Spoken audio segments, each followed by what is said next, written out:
million naira. I was in prison. He was so poor, I authorized for him to be given 20 million. Our men went to water. That's used pig called Asari Dokobo that I gave money to from inside the prison because he has no shame. If you want to from inside the prison, I gave that idiot 20 million naira. I was in prison. He was so poor, I authorized for him to be given 20 million. Our men went to water. That same bloated pig went and called DSS to go and arrest my men in the water. And he gave the money to you today. But people have no shame. Did I give you money or not? I was in prison. And I organized a meeting in Cotonou, in your house in Cotonou, with our men, my men to go to Cotonou. They flew all over the world to Cotonou to go and see you. After meeting, I asked you, how do we proceed from here? You demanded for 200 million naira. You bloated, dirty, filthy, poor pig. Did you ask me for 200 million or not? I don't talk to you, Chinasa, anymore. They don't traitors. Did you not talk to him about it? Did I not give you Chinasa authorization to give you money? How much money have you collected from me? You shameless pig. Say I'm a con artist. Now the guy is a con artist. When you are the one that stole from me, I gave you money for us to do something. You want to call DSS? Yes or no? I'm asking you, true or false? And you're a freedom fighter who is in love with his oppressor. You're in a zoo. You're in a zoo. You're not ashamed of yourself. You're coming out and talking rubbish. I will ask you again. How much money did I give you? Oh, 2016. You said you will organize men. How much did I give you? How much did we give you to support Avengers? When I was in prison, you ate. Avengers never got the money. And you're here talking rubbish, as always. And my happiness is that the John Nation know who you are. They know you're a traitor. They warned me. They say you're a traitor. And now I know you are. You see, it's called a double agent. You come again, Biafra. Everybody must be in Biafra. It's a lie. You don't have the Biafra. You don't have the discipline. If I want to be like all of you fools, living on the crumbs from the master's table, I'll be a very wealthy man. I don't have any need for it. I went to Dikogan that some useless fools cannot find it in Aba. It's called Green Street Primary School. When I was there, was not Cameroon Road End Primary School. I keep saying it all the time. I went to Library Avenue, Mwaha, the best of the best. Common College, Mwaha. UNN, University of Nigeria and Soka. I told my father that if I remain in this school, I'll become more stupid than a monkey. My father sent me to go to London to go and study. And you open your mouth and you're talking rubbish.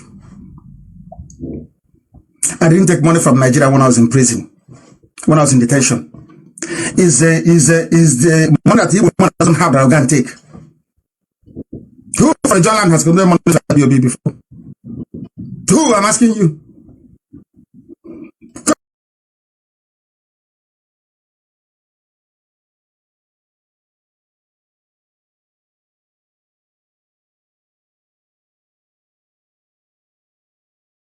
All artists, who from John Land has given money to IBOB before? Who? I'm asking you.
kunitenu gaije, gaije, kunitenu gaije, gaije, kunitenu gaije, Eya, gaije, eya, gaije, eya, kunitenu gaije, Umu Biafra kunitenu, gaije, kunitenu gaije, Umu Biafra kunitenu, Megazala, Umu Biafra kunitenu, Biafra kunitenu, Nda useme wanyalu, kunitenu gaije, Oli amarama wanisi, kunitenu gaije, Umu Biafra kunitenu, Biafra kunitenu, Ejawala me kwampo, and if I jump any zoo soldier, he go hear mo.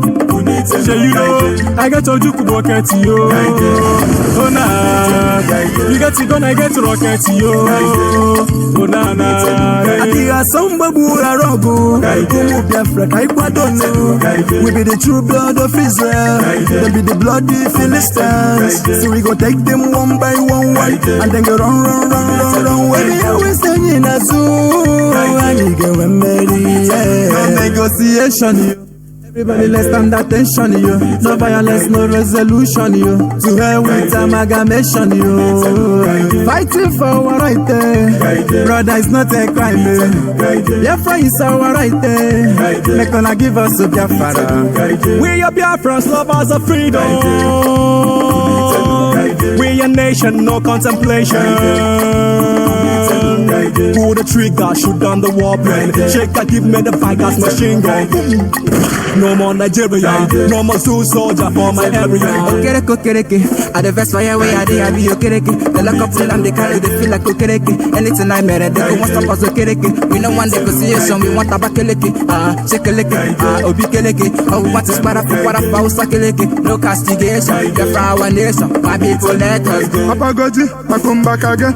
Original Biafra me I come.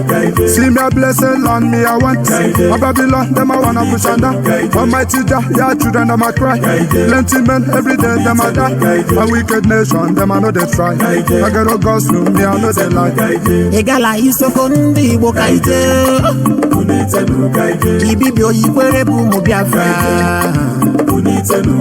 Anang ijopuku mu chukwu ayama. Efik Ogoja come together. Yeah, I got pay a nail one day, I walk and whining. You when they were men, maka the people are crying. Care you me, all the gonna move strong men should stand, man, do not need me kuje. Urobo Isoko Egala Yana one day idoma. We ain't scared of war. I got cover hana goma. No ha ho ha. We are coming for our rights, that's why we the fight. As a real Biafra, nepunya mebe. Tabakala shini, repela pe, atimpa, diligu, the dewa, the diliku, sana pasai, one get you. Boom, boom, boom, boom, gonna does it. Run, Governor Mazi. Time for peace no more. This is time for war. See, and this when give me Omo Biafra. Make we the go, Oje Bazo, make we the go. Say Nigeria, maybe la hell. Anya, no you loyal, let's go. All your mask get set, let's go. The number, Unu na no, Unu na ho. All we need now go to you. Liver, very soon, man, haga no daya. Okwa vum, haga mana yeka ha. Ana Washington, I hear Sula, Walumi, to Colondi, Bonandia, Wosaka, Bonda shade, Isumwele Wayo, Kuaria, and one Nisumwele Wayo, on the woman, on the remere, Lepumgebu, one them gebe. Oh, yaga, yo. Can't follow this on the public. Me a rasta man a compact. Hebelebe, I pass plan me when me turn the microphone, no one will be anule. Me tell them I say tell them. Man.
Chukwu okike abịama Chukwu na-afụ na ife afụ na nzuzo Chukwu maara onye aka ya dị ọcha na onye obi ya dị ọcha nwoke si na ya ji ọfọ nwaanyị si na ya ji ọfọ mana ọfọ maara onye ji ya ụkpaka na-agba n'udu mmiri ọ chụrụ ọzụọ gaa n'ogbe o mechi ụzọ osi mpịara na azụ nwa igiriga ọgụ nke mmụọ ọ gịnị ka m ga-etu gị ka o zuolo gị asị m n'oge akara aka eluo ịbụ mmụọ ka mmụọ ibe ka ibe Chukwu okike onye ọbịa ọma sị m unu binye n'oge akara aka eluo mmụọ niile m na-ejere ozi asị m unu binye n'oge akara aka eluo oke mmụọ oke mmụọ oke mmụọ oke mmụọ oke mmụọ oke mmụọ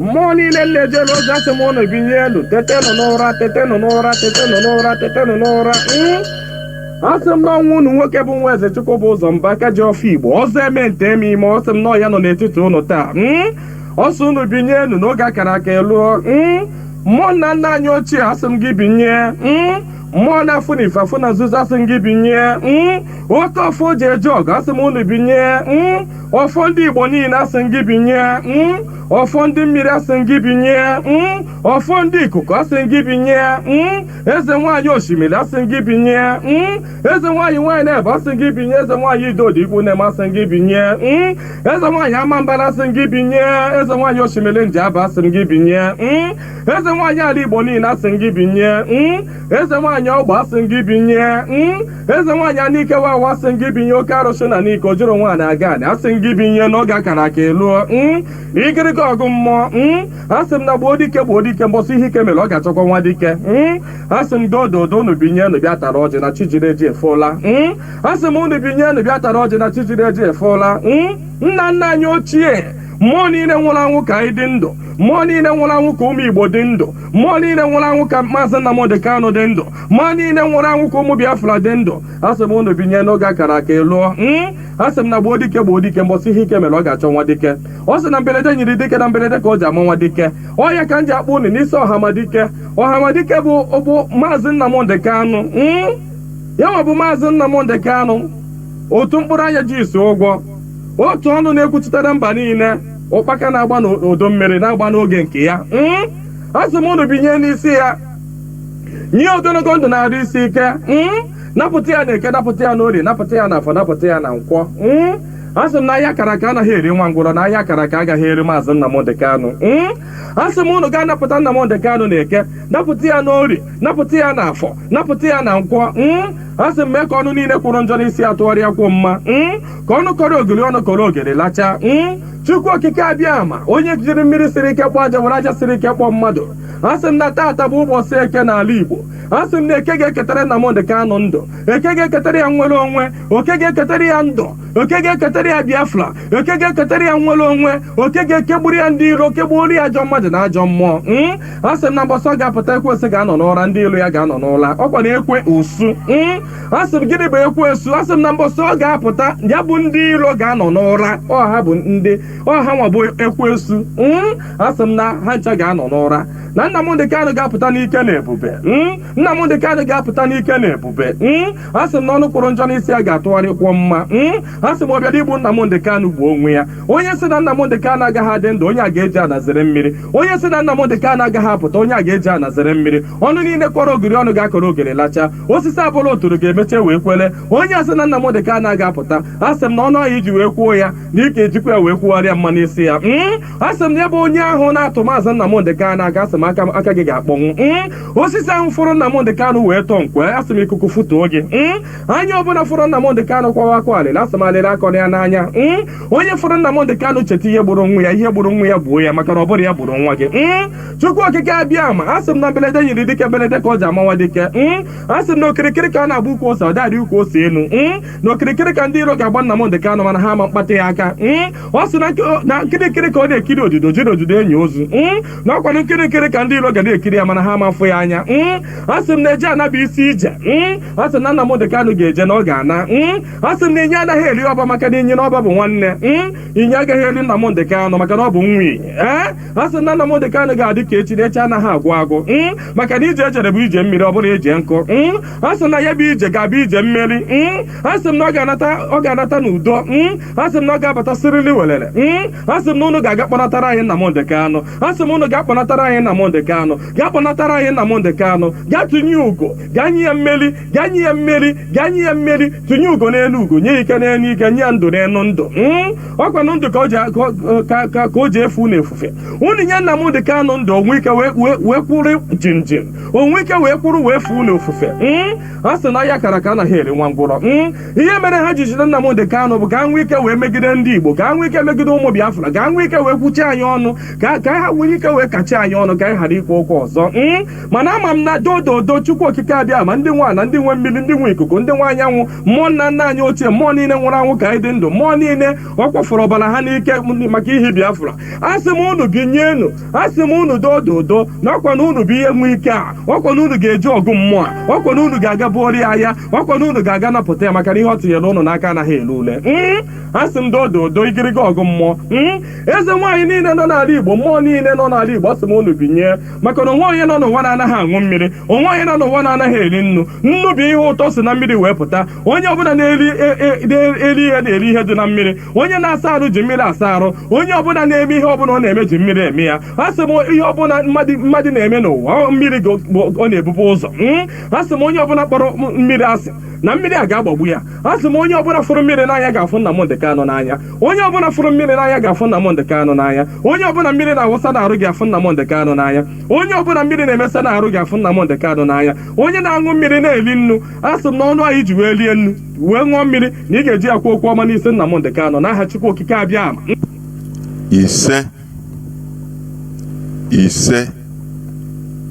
ise Good morning, good afternoon, good evening, and good night, great Biafrans and lovers of freedom. This is Radio Biafra House of Service coming to you through Radio Biafra London. My name remains Mazi Jonathan Chinedu from Olu province of Biafra land. And we are here live and direct. Today is the 25th day. Oga Obochinise now for 2023. Today is Sunday, Obochieke.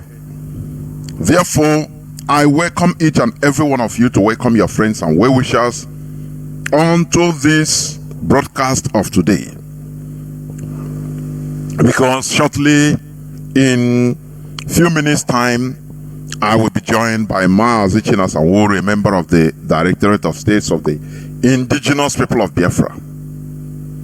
Therefore, as I'm talking, you will be hearing our voice direct through FM in Biafra land, frequency modulation in our radio, in Radio FM, CHK 102.1 in most part of Biafra land. Therefore, you have to tune in. Also, you can hear us, you can get Radio Biafra through satellite, free-to-air satellite. You can be hearing our voice. You can be listening also through our application, IPOB Community Radio is a very low data consuming application. Also, you can listen to us through TuneIn Radio, Simple Radio, Radio Biafra London. On social media, mostly on Facebook, you can be listening to our voice through Biafra Television, Biafra TV, IPOB Rapture Media, the Biafra Digest, Radio Biafra House of Service, myriads of them streaming our voice direct. Therefore, you have no excuse not to listen onto this hallowed platform. I once again welcome each and every one of you to today's edition, because today is a special edition where Mazi, Chinasa, and Nworu will join us shortly in order to make some expositions concerning the issue of utmost concern in this struggle in our land concerning our leader also, our leader's situation and all the rest. Therefore, you have to lend us your ears. Come with your pen and papers, because today is going to be special. Radio Biafra London is in defense of freedom. We are not going to back down. That is a mistake the Nigerian politicians are making. They thought that this struggle, IPOB, is just like any other struggle or any other agitation by Igbos they have seen. Our leaders say we continue until we wear them down. IPOB is indestructible. All these phrases, maybe you've not fully understood, but by now, I know by now, you are understanding. What we are doing is championing the restoration of Biafra. Because if Nigeria is good, or do things according to normal, there will be no such agitation. Do you understand me? If Nigeria is working, we wouldn't be in this agitation.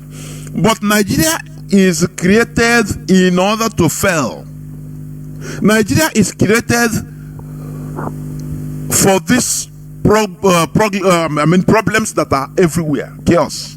That is the way Nigeria is being created, because it's artificial. Foreigners created Nigeria for their purpose, for their interest and their benefit. We are not asking something very huge or extraordinary. Do you understand me? Imagine, let's come down from the foundation. Imagine in a country of 200 and something million people, the only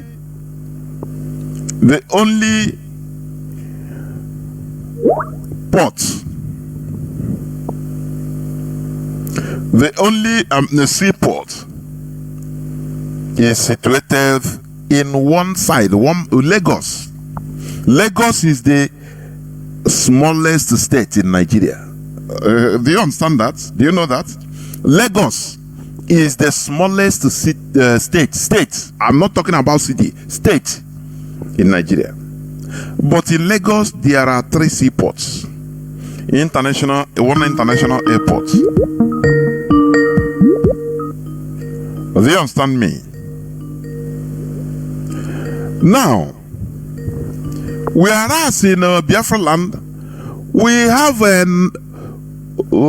coastal areas of Biafra land. We have water bodies, but there is nothing like a seaport, no international airport. Whereas we are more traveled, and we are engaged in more economic activities in Nigeria more than any other set of people in Nigeria. But they are punishing us. I don't know why. I don't know. Now you want us to keep quiet and say, okay, let us accept it like that. People should have conscience. I say people should have conscience. Some years back, I was watching an interview with they are interviewing one Yoruba man.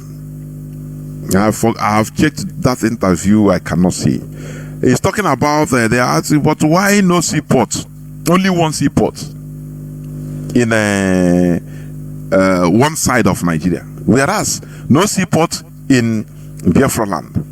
The man said, no, the water is not deep enough for ocean liners, for vessels to anchor. And when he was saying that, he wasn't uncomfortable. He was stuttering. I was watching the body language. He was stuttering. because he wasn't on. He's lying. But let me tell you, Calabar Seaport was, Calabar was the first capital of the amalgamated Nigeria, the first capital, and Calabar Seaport was where everything started. The Europeans started removing slaves, carrying out slaves. They anchor ships as they want in Calabar Seaport, but all of a sudden they close it, and there is no more deep enough. Only Lagos. They built 3 seaports. Sometimes I want we have appealed to the conscience of to whom it may concern, but we saw what I see in this world. There is no conscience once it comes to politics of people. There is no conscience, so I don't even want to appeal to anybody's conscience. That is how the world is. But the problem is, we call Nigeria one country, and everything is denied in Biafra land. Look at our railway line, systematically removed from Biafra land, all dismantled, and it doesn't cause media brouhaha. Everybody is comfortable with it. If I want to land in Nigeria today, go to Biafra land, I will first of all land in Mohammed Airport and have inconvenience. Go through different inconvenience. If you are going through road to the east, you might be kidnapped, you might be killed, you might have accidents. All these are artificially done in order to dehumanize us. Now, I ask people, let us be honest. If it was maybe your own tribe or your own people, are you going to continue in that type of setting where everything is systematically denied? Look at today's government, previous governments and today's government. No representation of Igbo people. No, nada, nothing. We are just follow, and we want us to continue like this. A time comes in a man's life, you become suicidal. He's saying, when you are pushed to a corner, to the wall, you have to explode. Hooke's law of elasticity. Many people might understand. When you draw a elastic, you continue drawing, it's flexible, continue drawing, but the time comes, it becomes so thin in one place that that is the breaking point. Do you understand? So, what they have been doing to us, there is no race that could fathom it, that can allow it. The Jews, they endured for many centuries and thousands of years, and after they saw that, look, if they continue enduring, they will be wiped off the face of the earth. And they have a very rich culture and history. They say, no, we cannot dissolve our culture into others in Europe that don't want us. That is why the more people should understand, the more you are dealing with people, dehumanizing them, the more you become radicalized. Therefore, without taking much time, yes, I've forgotten. I will bring in Mazi, Chinasa, and Nworu. He's here with me so that we can start today's program. Mazi, Chinasa, and Nworu, welcome to the program. Can you hear me? Yes, I do. Ndewo, Mazi, welcome to the program. Thank you so much, Mazi Chinedu.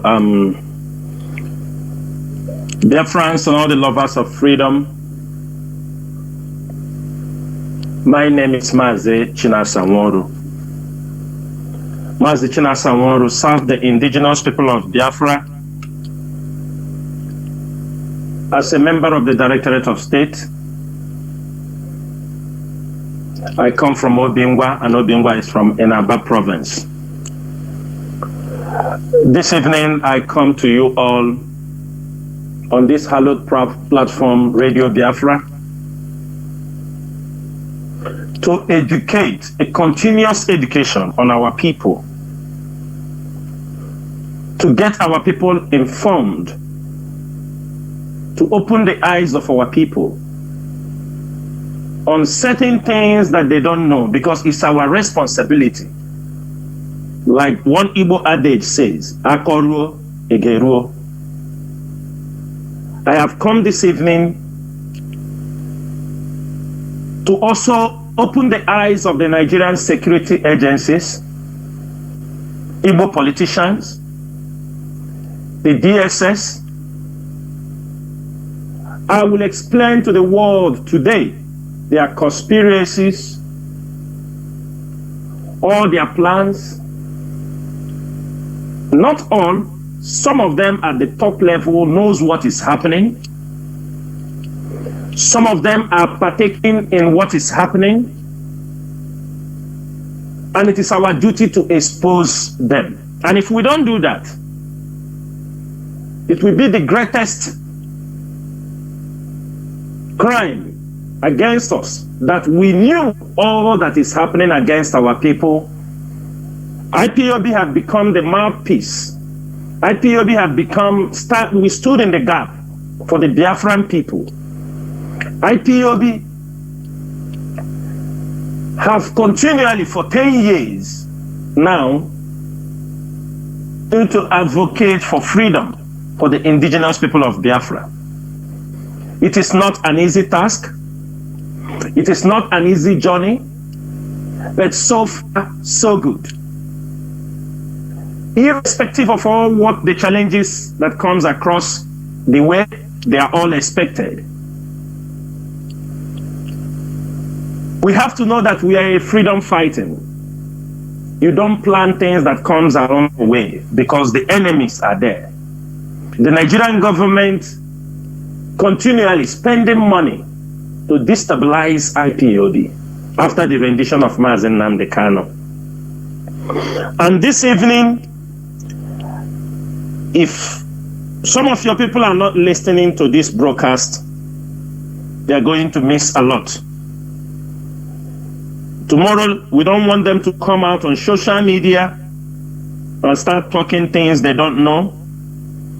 I also want to make something very clear. Mazi Chinedu, I have a sound coming from there. I don't know, maybe if a speaker is on. So please check out. Really? No sound at all. Pattern them more. Pattern them more. It's okay. Let's go forward. Very clear. Okay. Okay. This evening, Biafrans, something I want to clarify before we go to the main topic. And what is that? I want everybody to understand, even the Nigerian security, the judiciary, all of them that are listening this evening, the police, the DSS, and the politicians. What matters in what we are doing and our source, how we disseminate information to the public, is through Radio Biafra.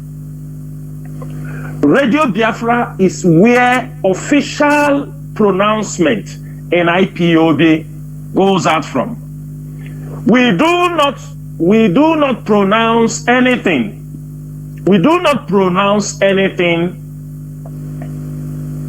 through a social media platform, apart from the official handles of the indigenous people of Biafra, like the Directorate of State or some principal officers in the IPOB leadership.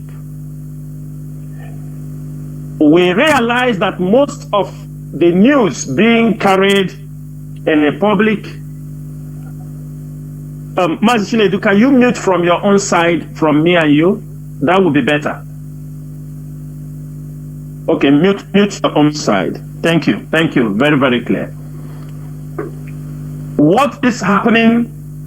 We find that most times the Nigerian media have become a tool to propagate falsehood against IPOB, propagate falsehood against the mission and the purpose of what we are doing. You find out a criminal can make a tweet, an infiltrator can make a tweet, and you found out that some, not all Nigerian media, some of them will go and pick it and start promoting it, knowing quite well, they know very well that this message they are promoting, this person doesn't speak for IPOB. They knows the channel how IPOB communicates to the public. They know either it comes through a press release from a man powerful or through Radio Biafra platform or through the official handle of IPOB at the DOS on Twitter. The DOS is not on Facebook. The DOS officially is on Twitter. And that's where most of our official correspondence goes through. But now we realize how many people are using unverified sources to promote things. That is how you know that the Nigerian government seriously sponsoring all these agent provocateurs to make sure they discredit and tarnish the image of IPOB and makes our people to turn against this struggle. But I thank every IPOB member. I thank all of you, the IPOB media warriors, IPOB principal officers. All of you have put up a gallant fight during these 2 years. Mazi Nnamdi Kanu was renditioned from Kenya to Nigeria. In 2 days' time, we are in a week that we were missing Mazi Nnamdi Kanu. We did not know what happened to him. On 19th June 2021, Mazi Nnamdi Kanu was kidnapped in Kenya. This period is the period when we were looking for Mazi Nnamdi Kanu last 2 years. It was at this particular period that some of us who do work with him directly were asking, where is Mazi Nnamdi Kanu? And the most times when we could not reach him, we do reach a family member who continually told us he was in the mountain praying. This is the week. This week is a remembrance of what happened to us last 2 years, when we were asking continually and even deceptively, the person will come and deliver some message, trying to play the mind that all was well at that particular time. And in 2 days' time, on 28th, actually today is Sunday. I want Biafrans to remember, this is a Sunday that Mazi Nnamdi Kanu was renditioned to Nigeria. On a Sunday, it was on a Sunday when they renditioned him from Kenya to Nigeria. They brought him into Nigeria in the evening of a Sunday. But that Sunday was 27th. They brought him to court on Monday, which was 28th. He appeared in a court, in the Binta Nyako's court. I want every Biafran to know that this week is a very important week in what we are doing. And for that reason, today, we are not going to take questions and answers. We're going to go straight to the point. I'm going to explain to our people, clarify our people certain things. Because we are in a stage where there are many saboteurs. I mean, high-level saboteurs. We are in a stage where all of them are manifesting very openly for people to understand that all they have done all these years, that they have failed. And since they have failed, they have no other reason than just come out and continue to make a mess of themselves. In our topic today, I decided we are going to make a general briefing on the Biafran struggle. I'm putting this Greek toad called Asari Dokubo to where he belongs. One thing people fail to understand, and in Nigeria, is this attitude that people always forget very easily. People forget easily. 15 minutes, they have all forgotten everything. For some of us who have lived beyond the borders of Nigeria, we know how people behave, know how other countries, people that have developed in our presence, in this year 2000, from 2000, people that have developed their countries, understand their mindset. But our people don't want to. Sometimes I'm really, tired seeing the way our Igbo people and we Biafrans behave. It's really a difficult task to work with our people. Because tomorrow, the same crypto can come out and talk about Biafra. You will see people will be jumping, clapping, Asari Kubo. Who is talking about Biafra? If you're talking about Biafra, what do you want the international community to see from somebody like Asari? I know all these things at the early stage, and I said about it. Those that have criminal records, whether you are a freedom fighter before, whether you are a lawyer, whether you are a doctor, whether you are a businessman, if you have a renowned criminal record, I do not say you cannot support the Biafra struggle, but you cannot come out trying to champion the struggle, because the struggle does not end only in Nigeria, where they can accommodate, they can make a drug lord a president, where anybody can be given any position irrespective of what they have done. But what of a Biafra that you want the international community to have, to support you, to see the people standing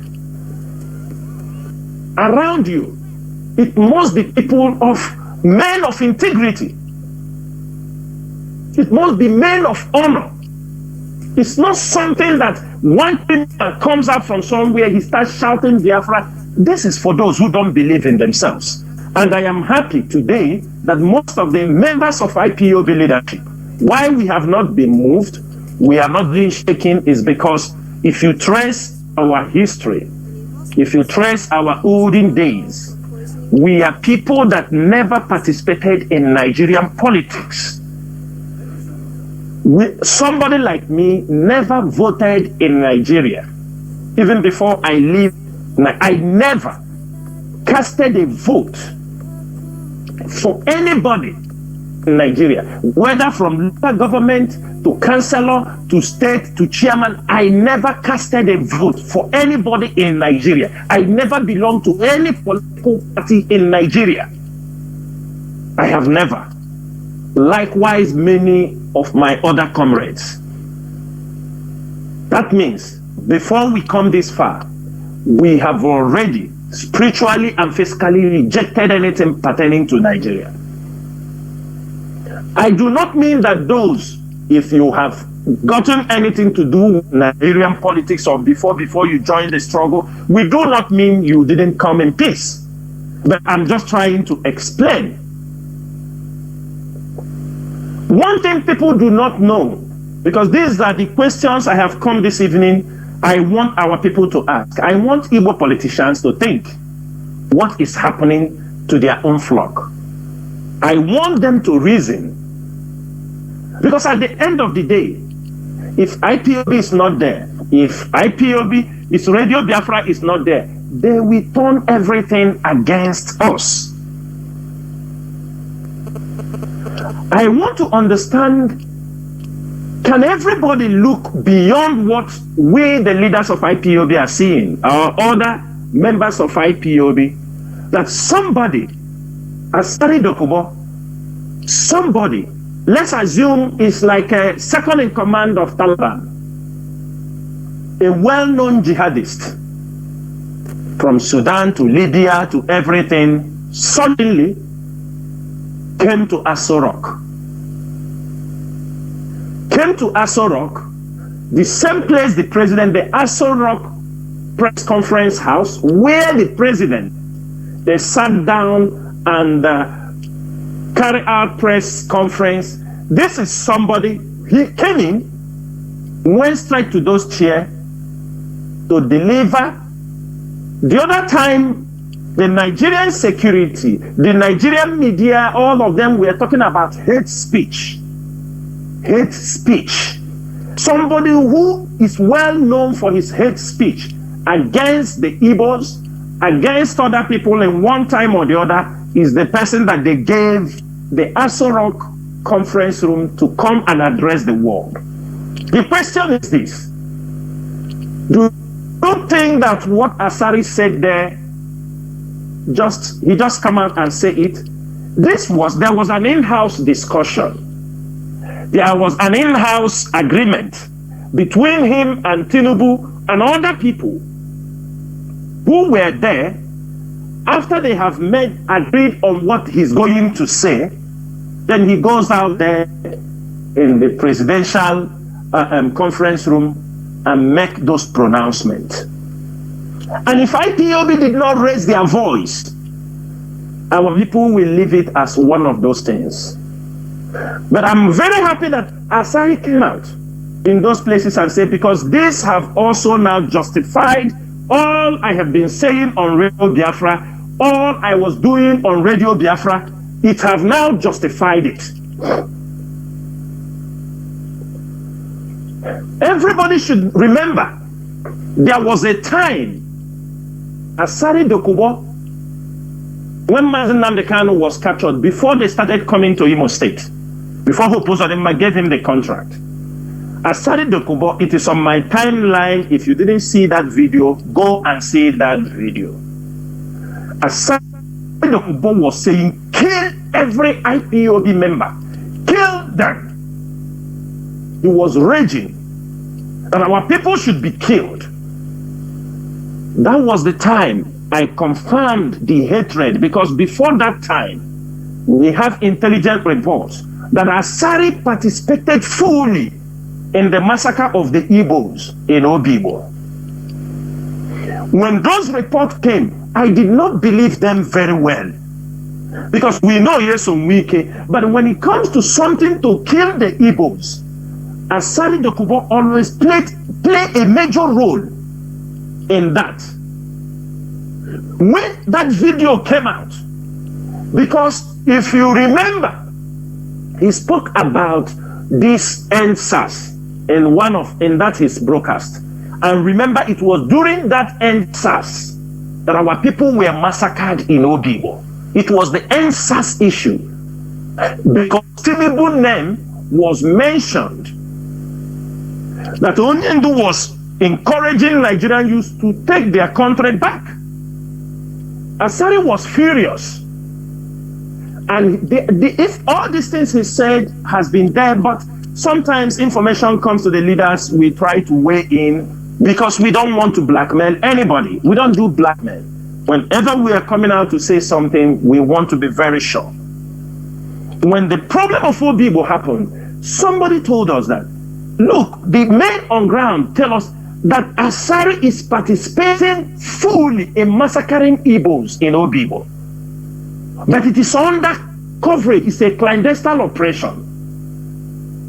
And there is one of our brothers today, he was not even an IPOB member, but he was a sympathizer. He is still taking treatment because they took him, broke his legs, broke this thing. He is still somewhere now, getting to 2 years taking treatment. He cannot walk. They know who I am talking about. If Asari is listening. What I'm saying here is, I have been coming on radio. When we started pushing Asari Dokubo, the killings, when we started pushing that Asari Dokubo have signed a contract to come to kill Igbo people, I said it on radio when I spoke about Yesom Wike, when they were carrying our people. Hope of them are entered. Yesom Wike, it's not today, forget about the APC something Yesom Wike meant. It was all planned. I want everybody to go back. Immediately in the southeast, Yesom Wike was They say he was close with Hope Uzodinma until they start fighting for the oil, some oil well. He was close. He is the one, he gave him voice. He recommended Ospak. When Ospak came to Imo State, many of them were killed. They retrieved Asari Dokubo took over the contract because he did it in on people. He came in. Our people in Imo State, if most of you can confirm on the social media anywhere that most of the people that comes in Imo State attacking our people, they are shouting Asawana, Asawana, Asawana. Anywhere they go, when they are burning out the houses of our people, when they are killing our people, what is their slogan? Asawana, Asawana, Asawana, Asawana. This is what they have been using. And Hope Uzodinma knows very well that our Igbo people, they kept silent. Politicians, sometimes people say, what are you people doing? I want to make it, IPOB have limit of what we do. We are not jack of all trade. We are not jack of all trade. Anybody tell you IPOB say they are jack of all trade because sometimes people are being killed somewhere. You say you are complaining. What are you guys doing? IPOB have also limited resources. For us to come this far, you will know that sacrifices has been made. That is why Asari in Aso Rock raised the voice of NSAS, because the anger of what they did is still boiling in him, and he's still pushing to get more governors to come to his fold. Because the Nigerian military, they are gradually withdrawing from killing IPOB members. The Nigerian military, we say it the way. The Nigerian military sometimes they withdrew. They do since we came on air and they exposed the criminals. The Nigerian military are a little bit careful now. That is why it didn't go very well with Hope Uzodinma. They now import mercenaries. I want everybody to understand what Asari is looking at. Asari is starting to create his private army in Nigeria. Like the way you hear about the American Black Waters and they hear about the Wagner of Russia. Asari is taking that steps. That is why you see him coming to the Nigerian military, people he have done businesses before with on oil bunkering, because he's trying to promote a private militia that they can send him to go enter some places. Nigerian security should know this. This is exactly the plan. And as it is happening, that will be the last thing IPOB will allow it to happen. Can form Nigerian government, can form him to help him that the killing will not be in our land, because we are going to confront them head on. Irrespective of anything, even last man standing, we will confront these people. In terms of betrayal, people talk about betrayal. Asari is well-known betrayal. From day one, they recommended Asari to be part of what we are doing. Most of us objected it.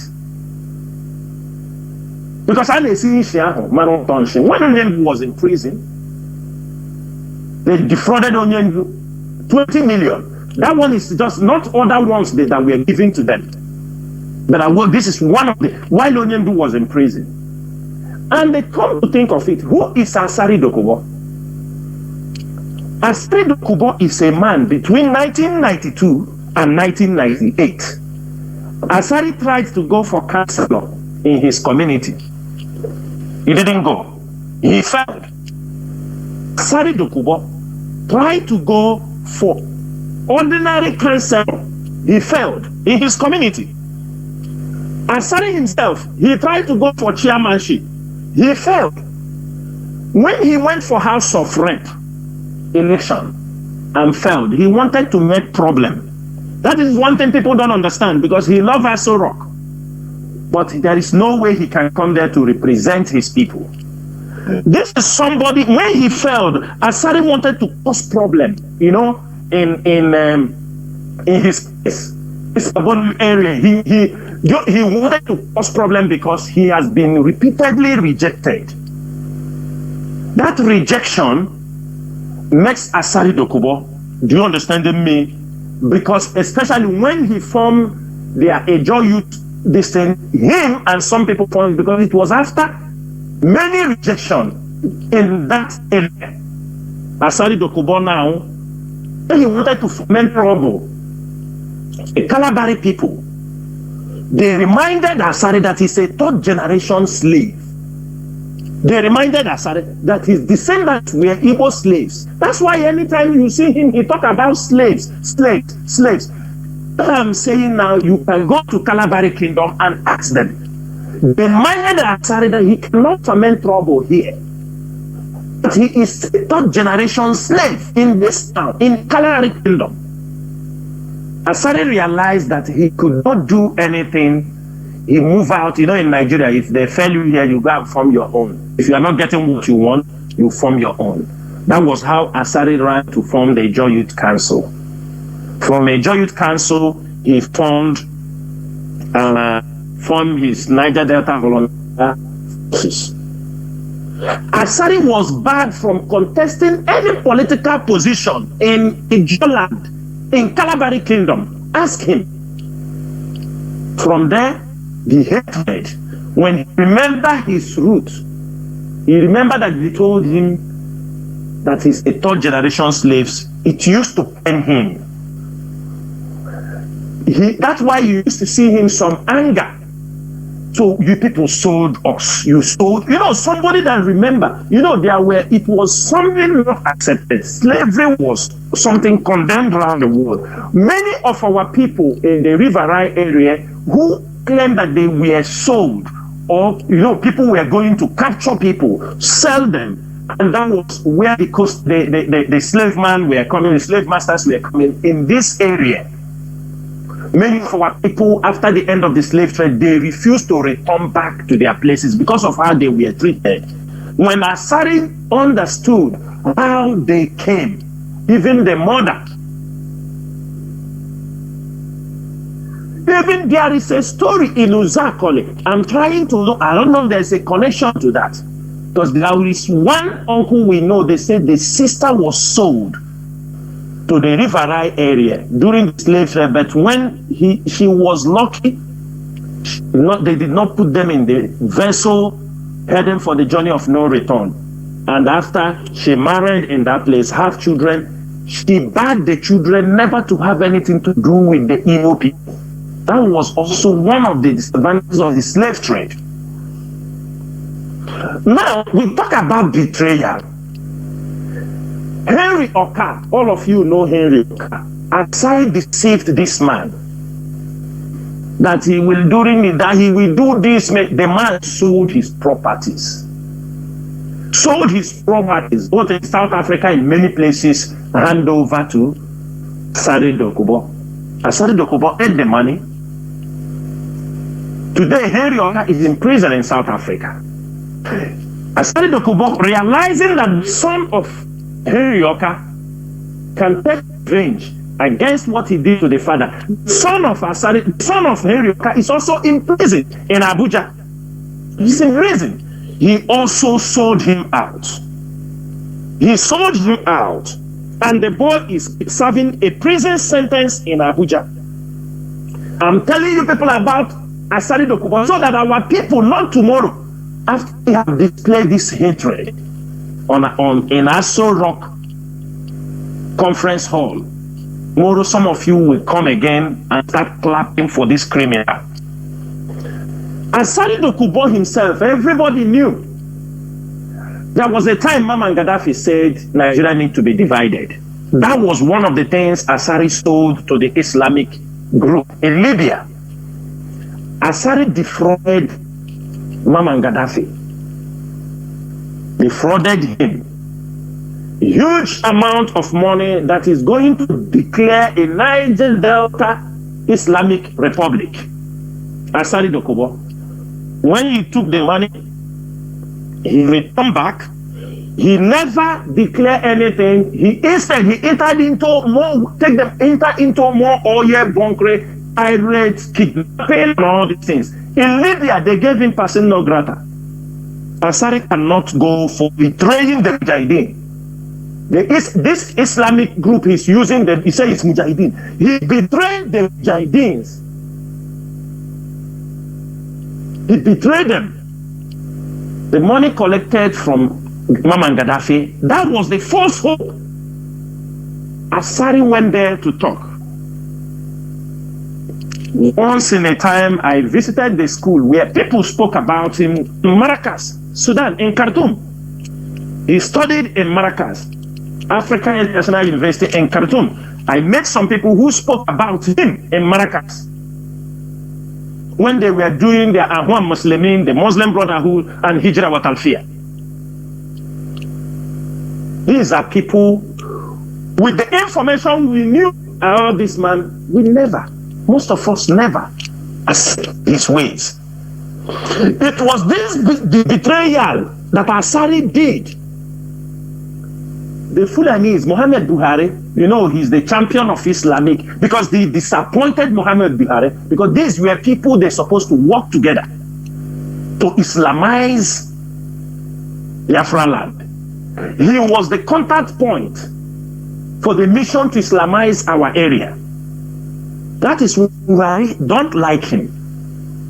He hate him. And that leads to, you see, during that time that he hates him, Asari Dokubona goes, start showing people all the line. This is the line for kerosene, line for gas. He start, because he was into oil, he knows them. He knows everything. That's why Buhari never gives him any contract. He now turns to Tompolo and hands it over to Tompolo. And that is one of the anger. And what Asari came now to do is trying to take over that contract they give to Tompolo. In the early days of this struggle, there were people, I don't need to mention, prominent people in the Riverine area who are not supporting the Biafran struggle because IPO be associated with Asari Dokubo. They told us plainly. They told us, this guy, this Creek toad, we know him. From the time he was born, we know him. We know who he is. They said, if you want us to support this struggle, if you have anything to do with this man, we can never come close to talk about self-determination with you people, with Nnamdi Kanu, because this man is involved. There are many of them. They say, as long as you are doing what? You are working with Asari Dokubo, we can never come close because this man is a born betrayer. At the end of the day, what they said is true. What they said is true. Now, we have seen all that is happening in our places. I want everybody to write it somewhere that me, Chinasa, and Nworu said. When the rendition adopted Mazi and Kanu, Asari Dokubo was using the tension in our place, threatening big people to collect money from them. And I will give you one example. I know when I say this thing, take it anywhere.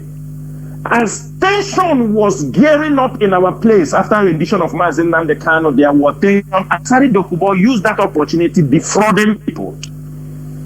Asari Dokubo called T.Y. Danjuma. He called T.Y. Danjuma. He requested $50 billion from him through the wife. The wife is from Edo State. Go and ask him. That if he see there is tension in Biafra land, there is everywhere. If he don't give the money, that they are going to burn down his oil wells and they do this, do that, the woman make arrangement for them to meet in Lagos for settlement. If you know them, ask them. Most of you don't understand why this NMP in Igbo chat never works. It's because of Asari Dokubo played a very vital role. After refining oil, they have a point. Asari Dokubo, he paid some military people. That's why he used to talk about military, because that is what they were doing, and it is not, that place has shut down. They have points that they put after refining when it's time to distribute kerosene fuel, diesel, they have a point as NNPC is pointing out for the distribution line. That is why you see in Igbocha along the airport road. You know, everybody know where I'm saying. They put up tankers, no plate number. What you will just see is that 3,000 liters, 50,000 liters. They are loading. What are they loading? The kerosene that has been refined, the diesels that has been refined. They tap it at a junction that if an NPC is pumping any refined product, this refined product supposed to go to other stations, go to Lagos, go to other places for supply. I'm telling you, they bridge it overnight. They 100 tankers. They continue. All effort will be in futility. Asari Dokbo. That is where he stole the money, make everything he used. And most of the boys he did those work. All of them he killed. He had killed almost all of them. None of them is still, most of his frontline boys. Ati, where is Alati Asari Dokubo? Where is General Playboy? Where is Awala? Where is General Danger Diabolic? All these people were people Asari Dokubo using all this business. He killed all of them. Playboy he was the last person that died. He set him up. General Playboy was the last person killed. Because he said he communicate with IPOB, he will do that one now. I said he go and beg him and not do that. He doesn't know that man will never forgive. His families are wallowing in poverty as we are talking. During the 2009 amnesty program that they gave, Asari told all of them. That's why most of those boys, you see them begging, because Asari told all of them. Nobody should take the amnesty. If they take the amnesty, that is a criminal offense. But Asari left all of them in the Niger Delta. Every day he was sleeping in the Niger Delta Amnesty office in Abuja. Kinsley Kuku, the former director of Niger Delta Amnesty, Asari, and with him, there was a time EFCC, as I'm saying, EFCC they are listening. There was a forensic probe on the Amnesty office, Niger Delta Amnesty office. When they swept it under Asari and that guy finished that institution, they siphoned all the money. He took contract from the contract. He took only contract. Anywhere he go, he take the contract to destroy that place. That is the same contract he now gone now to Asorok. When all these problems were coming, IPOB, we are seeing it, we are reporting it. When I started, that is why some people don't understand. I say, Mazi, Chinasa, Nworu, I get that. I didn't hate anybody, but I see the people that there is one of a member in the DOS, one of our brothers from that region. When I asked him a question, and when the British the former British ambassador, this woman, what is her name? This one that left, this short devil woman that left of recent. I forgot the name will come in. When that woman and the SS, when they paid a visit in the Niger Delta, in Bayelsa, they were in Bayelsa. They have meeting with all the people that call themselves the stakeholders, and many of them. Catherine and Leon, Mazi, thank you. Catherine and Leon. When they had meeting in that place, I approached this our comrade. I said, you are in this place. This is what is happening. We have gotten a detailed information. It was when they are giving the discovery to give Asari this contract. The DSS is involved. The DSS, they are involved in what Asari is doing. Not the military. I didn't mean that the military are not part of them, but these orchestrated plans with the DSS. DSS is always in the know-how. At the end of the day, I this comrade, I said, this is what is happening in your state, and you're a principal officer. You don't bring information. You don't tell us this meeting is for what? Because we want to compare the information we have from a fellow comrade. He run around, he goes. When we started to talk about Asari, he even told us, don't talk about Asari, a comrade in this struggle. Don't talk about Asari. If you want to talk, I am the one to raise the topic and they talk. That is when we know there are moles inside us. We will talk about it before Igbo people will talk about it. That time, I want to tell Biafrans what it happened. That time we were trying, Asari said they should kill us. He start coming to Imo State. We start to face Asari. Most of you can remember. 2022. The next thing, we understand. I want IPOB members, I want every of you to remember how the time Asari said kill us. Some of them, with this mentality, I now connect all the burdens. Through the people this boy is working with, we got a message from Onyendu to say, leave Asari, and focus this in. I said, what? Somebody who said kill IPOB members. We said, okay. I said, this is a danger coming. Then those, when Asari come inside Imo State, the danger grew. You want to talk about Asari, people will run and go and tell Onyendu. They say, don't leave these people. But today, everybody have seen it. Today, you have seen the catastrophe that have happened in our land because of Asari Dokubo.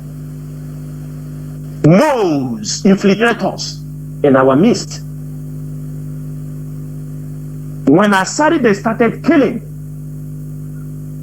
Ospak came to Imo State. When they were attacking, they were dealt with before they give Asari the contract. I am saying it on Radio Biafra. Asari Dokubo, who of them contracted Asari Dokubo for the assassination of Ikenga Ugochu Inyere.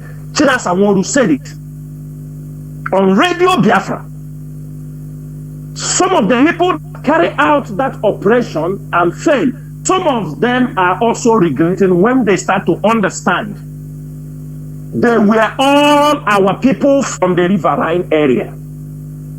What you ask yourself, why is Asari Dokubo Ndibo coming from the riverine area? Somebody with a hatred mind that his people were sold, coming in the hinterland to massacre people that he hates. The full enemy, it was Ijo boys that Asari used for that operation against Ikenga Ugochu Inyere. Uzobema gave the contract to him because he didn't want some Imo State boys to be involved so that they won't link him. He gave it to Asari Dokubo. Biafra land is very small. The boys that was part of this operation, some of them are in Iguacha. They say they never knew. They just give them money, say they are going for one work. They didn't know say that this guy where they talk, now they want me they go kill. Asari Dokubo. You see him many times he come and boast. He boasts about how he kill us in Obibo. I will get the video and post also how he kill us in Obibo. He boasts about how he's killing us in Imo State. Governors are keeping silent. Nobody is talking. Ohaneze is keeping silent. When IPOB will start, they will say we are causing problem. I'm saying it here. A criminal is threatening what he will do to us. He will kill us. Brandishing a gun, AK-47, on social media. The governors keep silent. The Igbo stakeholders keep silent. What you people are doing is you stay and watch. Our madness is top notch. Let me say something this evening so that their friends will understand. What these people want They don't want Biafra land to be at peace. Because the moment Biafra land is not at peace, let me tell you, even if a Geoffo, even if any lawyer, you speak your English, I'm telling you, the national security of a country will supersede any ruling. And that is what they are doing. Some of you in social media, you talk, they gather these informations, they harvest them, they give it to those Supreme Court judges. They are not now ruling on Mazi Nnamdi to come out. They are now handling the issue on national security. That is why all of you should be very careful. What this Eperima, his utterances, what he is saying, what baffles me, I can't believe that human beings can reason, that this stupid guy will go. Somebody will send him a video. I mean, this criminal in Finland, somebody send him a video of Nigerian soldiers killed in the north by Boko Haram. This boy will use it and give to his members. The members will be making, you see the job we are doing. We are acting Nigerian military woto. We are killing them. And I am asking every reasonable person, these videos, they have been there. These videos, they know where they happened. Most of us knows very well. You will take this video and attach a voice note because you want to collect money from people, because you want to tell people to contribute in you say them, you see the work we are doing, the Nigerian military is hearing it. The video doesn't belong to you. This is a crime committed in the north by Boko Haram, where soldiers, they ambush soldiers and kill. You attach your voice note. You are claiming that this is what you did. And these things will be used against Nnamdi Kanu. Let me tell everybody one thing you don't understand. Any case, that's what gives many countries the power to detain people. When it's not IPOB that is committing the crime, IPOB is not committing any crime. But the thing is that they are using people to commit the crime. And the stupid people are coming to take glory. Both the ones criminal activities they are doing. And you think when you do all these things, I have said this thing before. The DSS compiled over 2,000 pages, first volume and second volume. Most of the things these people did, both lies and truth, many lies, audio. You remember when in the High Court, when Lavarin wanted to play audios. There is a collection of audios they collected both from these criminals, the things, collections. And let me tell you, any judge, based on national security, can decided not to release Mazi Nnamdi Kanu. Everybody hear this one and they know something for yourself if you want Mazi Nnamdi Kanu to come out. We have made it very clear IPOB is a non-violent movement. And by our approaches, in our own tactics, everybody knew. The only people we are confronting head-on, anytime, any day, are the Fulani herdsmen. Even I went somewhere, yes, if you ask me, I say, yes, we are confronting the Fulani herdsmen who are killing and raping and killing our people in their farmlands, destroying our farmlands. We have the ability to confront them, and we will do that, no apology. We never ask anybody, go there and kill this military man. We don't ask anybody, go there and kill this policeman.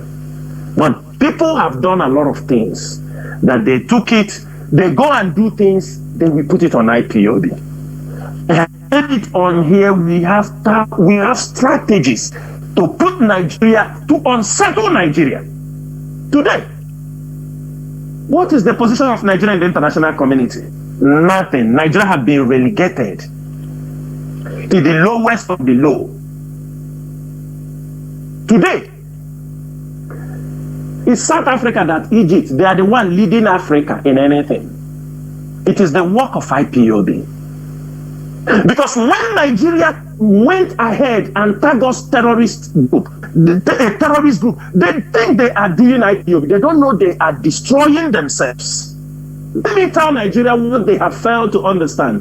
People advise them to tag IPOB as a terrorist group in Nigeria. Now, every IPOB member that run outside the country, even Yorubas, even some people who understand the Biafran struggle, they now go out there and tell the foreign country that you tag IPOB a terrorist group. And every country, every reasonable country knows that when a country tag a group of people terrorists, they know if you go to them, if you return to that country, either you will be killed or you will be imprisoned or you will disappear. That country will automatically give them asylum. And in many cases will be coming. People will be telling the truth of what is happening. The countries will be listening. They will understand all those things you people are hiding. All those things you don't want the international community to hear. The people that you are pursuing from Nigeria will continue telling their stories in different form, in different dimension, in different ways. That is, the world will start picking interest. Are you people not surprised after many years that in many places you said, I am a Biafran? The government knows that already, that you are an IPOB member, they know you are being persecuted. If you are not being persecuted, they won't even give you asylum. And the IPOB is working in many countries now.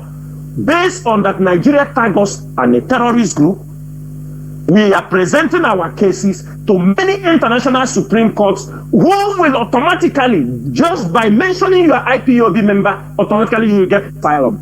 That is what they think.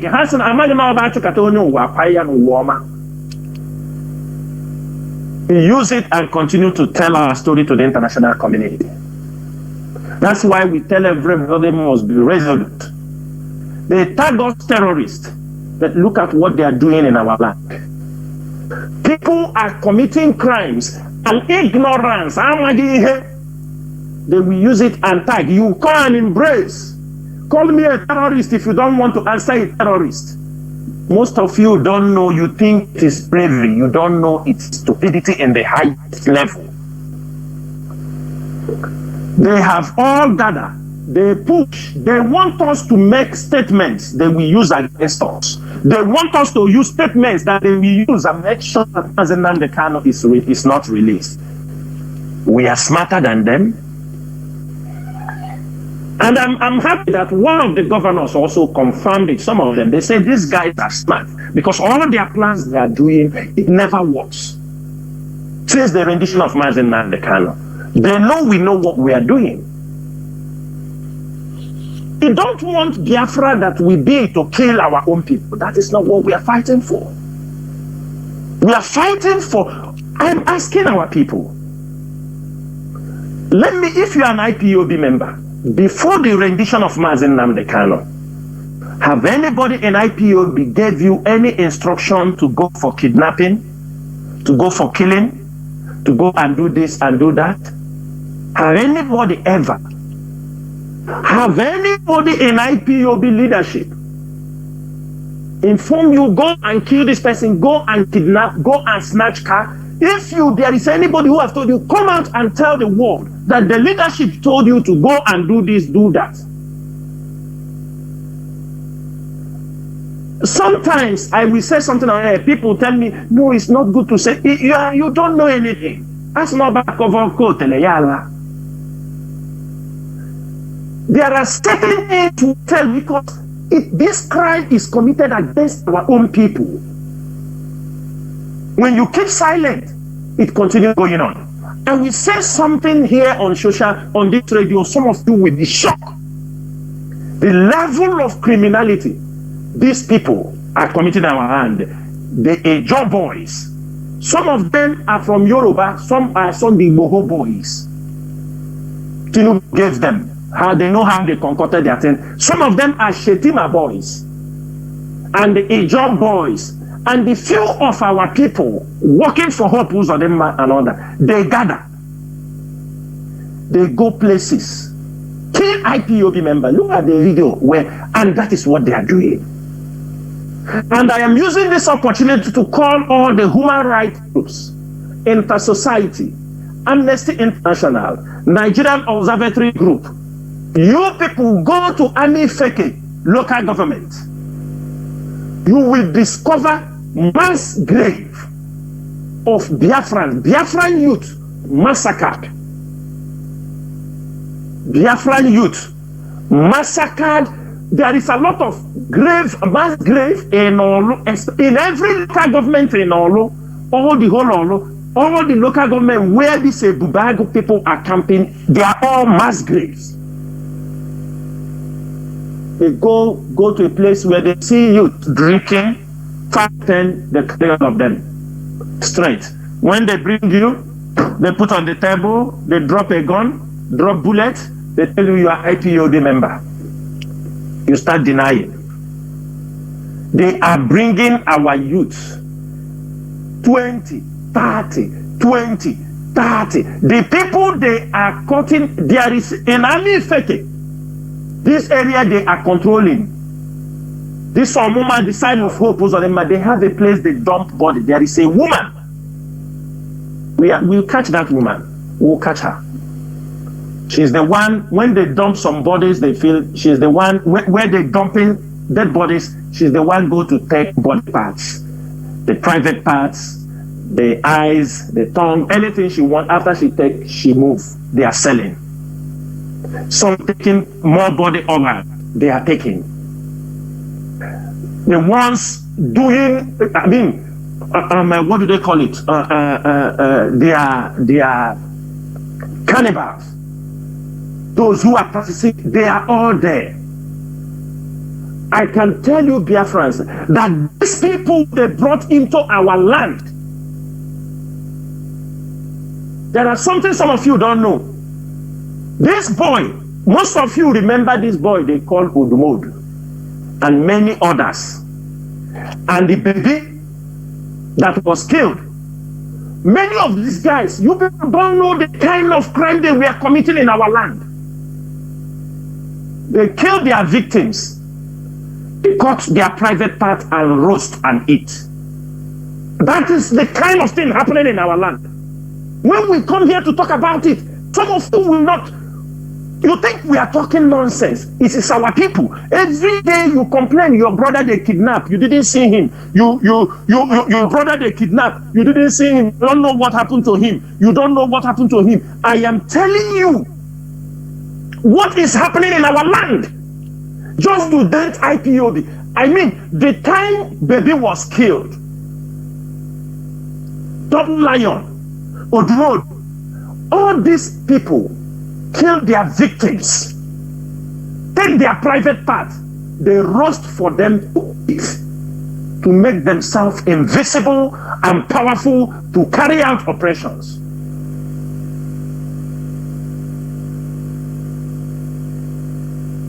And when we say it, some of these big criminals will come out and be talking nonsense. We know we are in a better position to do what is happening in our land. We are in a better position to debate you. We are POB and the ESN, intelligence unit, all of them are at work to unveil the devils pushed into our land to commit crimes. The other day they attack a man of God. I think men of God they don't want to talk. They attack a man of God with his bulletproof car on this zone.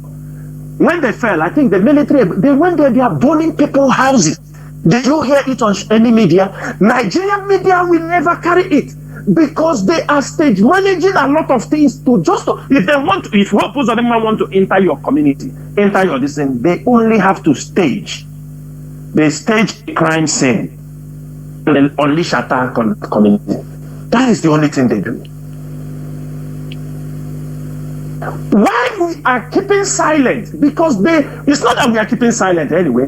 Then we are not making open confrontation. Because we know their plan. We know what they want.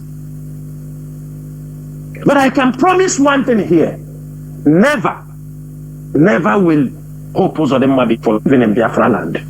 I can swear in the name of Chukwukikadiam. Hope Uzodinma, he boasted in their group. You know, when I say these things, they used to be surprised. He boasted that before he leave office, because he's thinking he's going to handle for the next 4 years. He said before he leave office, he promised the federal government that he must bring Chinasa, Nworu, Chinedu, or Abanim down to that. He must get them like he get Mazi and Kano. He must bring them down. We already tried it for 8 years and failed. For the fact that you got Mazi and Kano is not a guarantee. You can lay your hands on us. And I can tell you one thing here.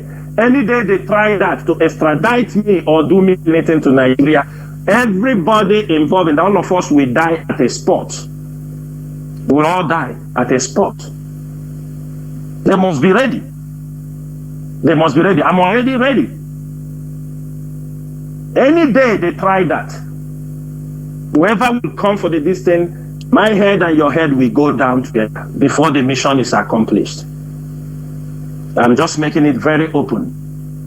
And there you will see what is madness in Biafra land and around the world. Anybody who will participate in that, unless I'm not alive, just with myself, all you are planning is how to come and extradite Chinasa, Nworu, Chinedu. You will do them this, you will do them that. But when you rendition Mazi, you thought that was the end of the world. And I also use this opportunity to thank those who are opposing him. In the same distance, say you can't do that. I thank Chukwukikadiam. There are people opposing him, telling him, no, we can't do this mistake we made with Nnamdi Kanu. We can't make it again. We wait for him. Everybody should know. If you're looking for me to bring down the members of the DOS because we stood in the gap in the absence of Mazi and Kano, you people have selected your leader. You have called somebody, imported somebody, pay him to come and take over. Why not? Oh, he has taken over now. Why not plan for yourself? Why are you disturbing again? Even the people, Hope Uzodinma, Asari Dokubo, who is your close partner, he came to Asorok and told the world that this guy was sent to make a coup. It's because he failed. That's why you people are just frustrated. All the promises he gave, all the whole thing they gave, they failed. Another thing is this: the Nigerian DSS must stop this clandestine operation against IPOB members. They went to Enugu, an IPOB member. He came into his house around 1 a.m. They surrendered the building. It's kind of an IPOB sympathizer or like this. Let me take it member, because anybody supporting us is our person. They went into the house with song. They came with like 10 vehicles around 10 a.m. Whoever gave them the information. They surrounded the house. The boy, seeing they are breaking the doors to their building, the boy tried to hide on top of the ceiling. This boy they call Loco. The DSS, after they have gone to the house, they checked in the house. He was not there. They came out and asked a neighbor if he have seen this, because they knocked the door. Somebody came out to tell them, no, that the guy is not around. They asked a neighbor. He told them, if it's not there, that he's hearing a noise in the ceiling. Maybe the guy is hiding in the ceiling. The day I posted it on social media, go to my Facebook handle, you will see it. And go to my Twitter. They went into the house, they teared down the whole ceiling of the apartment, found the boy hanging on that place, trying to drag him down. The guy is shouting. They use a sawing machine, and they go as they hang his hands on the plank, on the wood. They cut off his fingers. They use saw and cut off the fingers. The boy fell from on top of the building. This is the kind of things we are getting from the Nigerian government, from the GSS. I want the world to listen. The boy fell from that place down. They beat him. Nobody knows if that boy is alive, because he was, before they took him away and dropped him in there, the boy was bleeding to death. When we talk here, they will say we are threatening them. But you want us to see this and we keep silent. When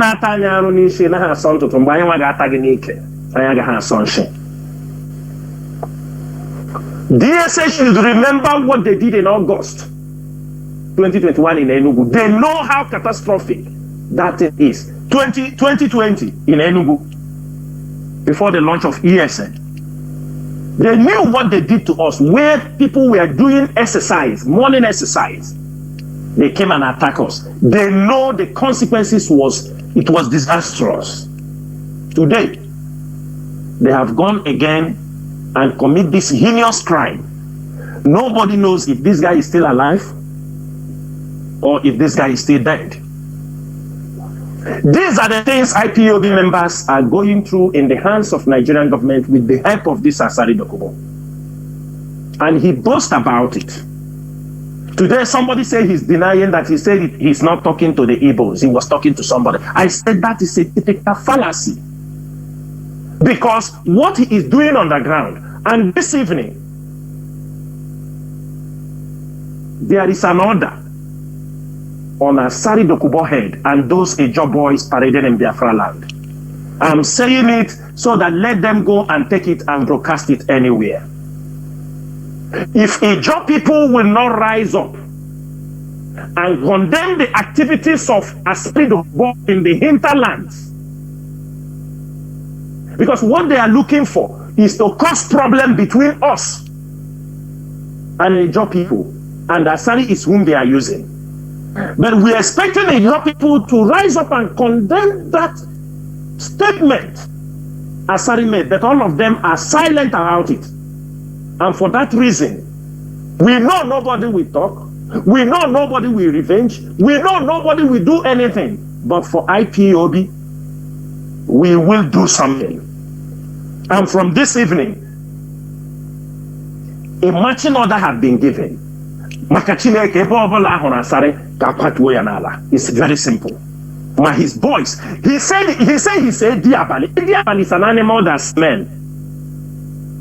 It's an animal, one animal that smells. He's boasting Diabali. We in IPOB, we don't have titles. We are simple. Chinasa, Chika, this is our name. Nande, Kano. We are nobody. He said Diabali. I am Chinasa. We will be the last people Nigerian agents, Nigerian government will intimidate. We are going to be the last generation they will humiliate. IPOB will be the last generation Nigerian government will kill and go free.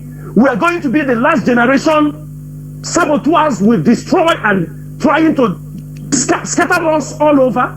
We are going to be the last generation for that.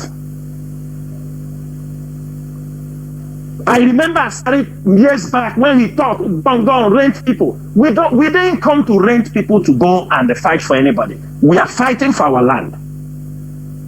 They cause criminality. They come, they send also army to go to, they send their own people, taking all people causing crimes. They all connected with Asari. In the Niger Delta, he is well known. He's chief oil bunker in Niger Delta. Most of you know that. But IPOB will be his last bus stop. Nnamdi Kanu will be his last bus stop. He have went to Aso Rock. He talked all he can. He boasted that Nnamdi Kanu should not be released. He said everything he said. He have said in Aso Rock. We have said our own on Radio Biafra. We will know he who will laugh last.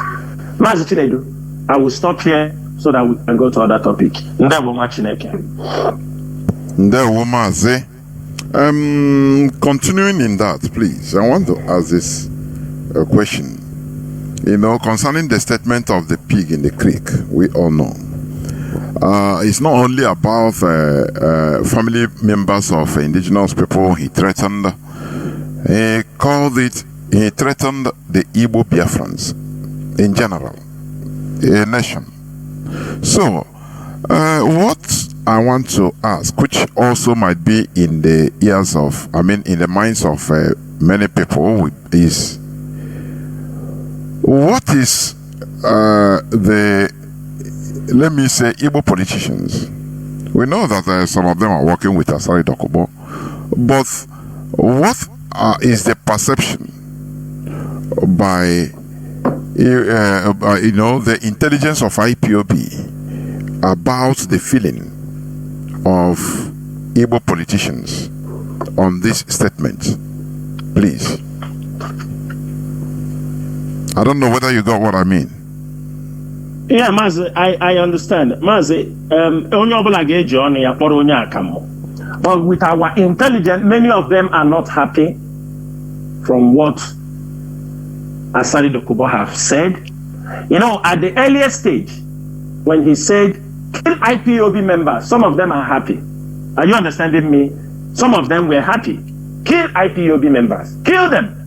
They were happy that they saw somebody. But let me tell you, there is a mistake some of our politicians have made. And I want to remove those fears from them this night. IPOB is not after anybody who is not attacking IPOB or who is not. Even if you come outside and say, you don't say anything about it. If you are doing underground work, catching IPOB members in your state, we know. We know. Unless you don't open, even in a state where there is a continuous adoption of IPOB members, we will find out what is happening. Most times you see the governor is behind it, or the DSS is behind it. These are the people first suspect when it comes to adoption. This is the first people, the governor and the DSS director. When this adoption is going on, kidnapping of IPOB members, we will go into investigation and we will know the source. When we know the source, we can make it open for everybody to know. But most of them truly are not in support of what Asari is saying. Because at the early stage, they are afraid of ESN. You know, our politicians are very corrupt people. They are very corrupt. We are coming to them later on that, because they are afraid, because they are corrupt. They don't build anything in our region. No schools, no road, nothing. Everybody, they give, build road, they say it's federal government road. Build community, they say there is no money. Put water, let there be water. They say government have not released money. They will prefer, if 2 or 3 billion is given to them, they will tell you they are channeling it to security, because there is where they can cut 90% of the money, 80% of the money, pocket it, say they are, because it's an avenue that they can use and siphon the state money.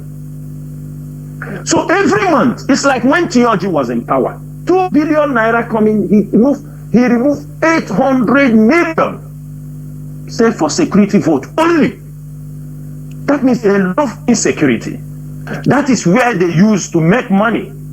Now, when they say kill IPOB member, most of them didn't say anything. Now, from IPOB, everybody is an IPOB. But yeah, we know you can come to be part of IPOB as a movement, but in normal, it means indigenous people of Biafra. Nobody asks you, as long as you answer this name. Most of them are being confronted of also saying, all of them, they support the Biafra people. They will not say it. When they say kill IPOB, they love it. But today, they are no more seeing IPOB. They kill any Igbo person. That's why some of them are reacting now. Some of them are not happy. Obia mere ọkwa ịhụrụ ọkụkọ ọhụrụ ebe a na ya chetakwa ọkụkọ ọbụla hụrụ ebe a na-abọ ọkwa ya marakwa na aka ya eji na-abọ ọkwa n'ọkwa ihe eji abọ ya nwa. Some of them are not happy with what Asari did, but that is what some of them, they were happy before because they have gotten somebody who will come and fight IPOB for them. Hope of them are trying to sell that issue to some governors. And always, okay, see, that time they push, they were giving, Asari is lifting oil in Imo State and in Abia State. Asari Dokubo, Asari is lifting oil agreement with Hope Ulodema, and they always, and when Okeze was there, they said they will help him to fight. Most of them are no more happy. You know, now they have their presidential, Igbo presidency is dead. All that they hoped have lost. So there are some of them are making U-turn, understanding that in reality, what IPOB is saying is true, that they do not belong to Nigeria. So the earlier they come down to the east, encourage our people to come back and develop their life, stop waiting for anybody, waiting for federal government, waiting for Nigeria, who is planning to kill them. Because man, time is coming, that time, in a short time, that any governor who became a governor in Biafra land did not build anything. In One Kakeko, roads, no school. We will not hear story. The time is very near. Let's just finish what we have in hand. It's not like even those ones who have left, we are not leaving them. We are not leaving them. It's now, it's by force. Build road in our place. They will build markets. They will protect our people. Because we are going to hold them responsible. We don't give a shit anything they are going to talk. Government, they release the go. They only know how to siphon the money. Insecurity. They are fueling insecurity. For how long is it going to end? For how long? They love what is happening.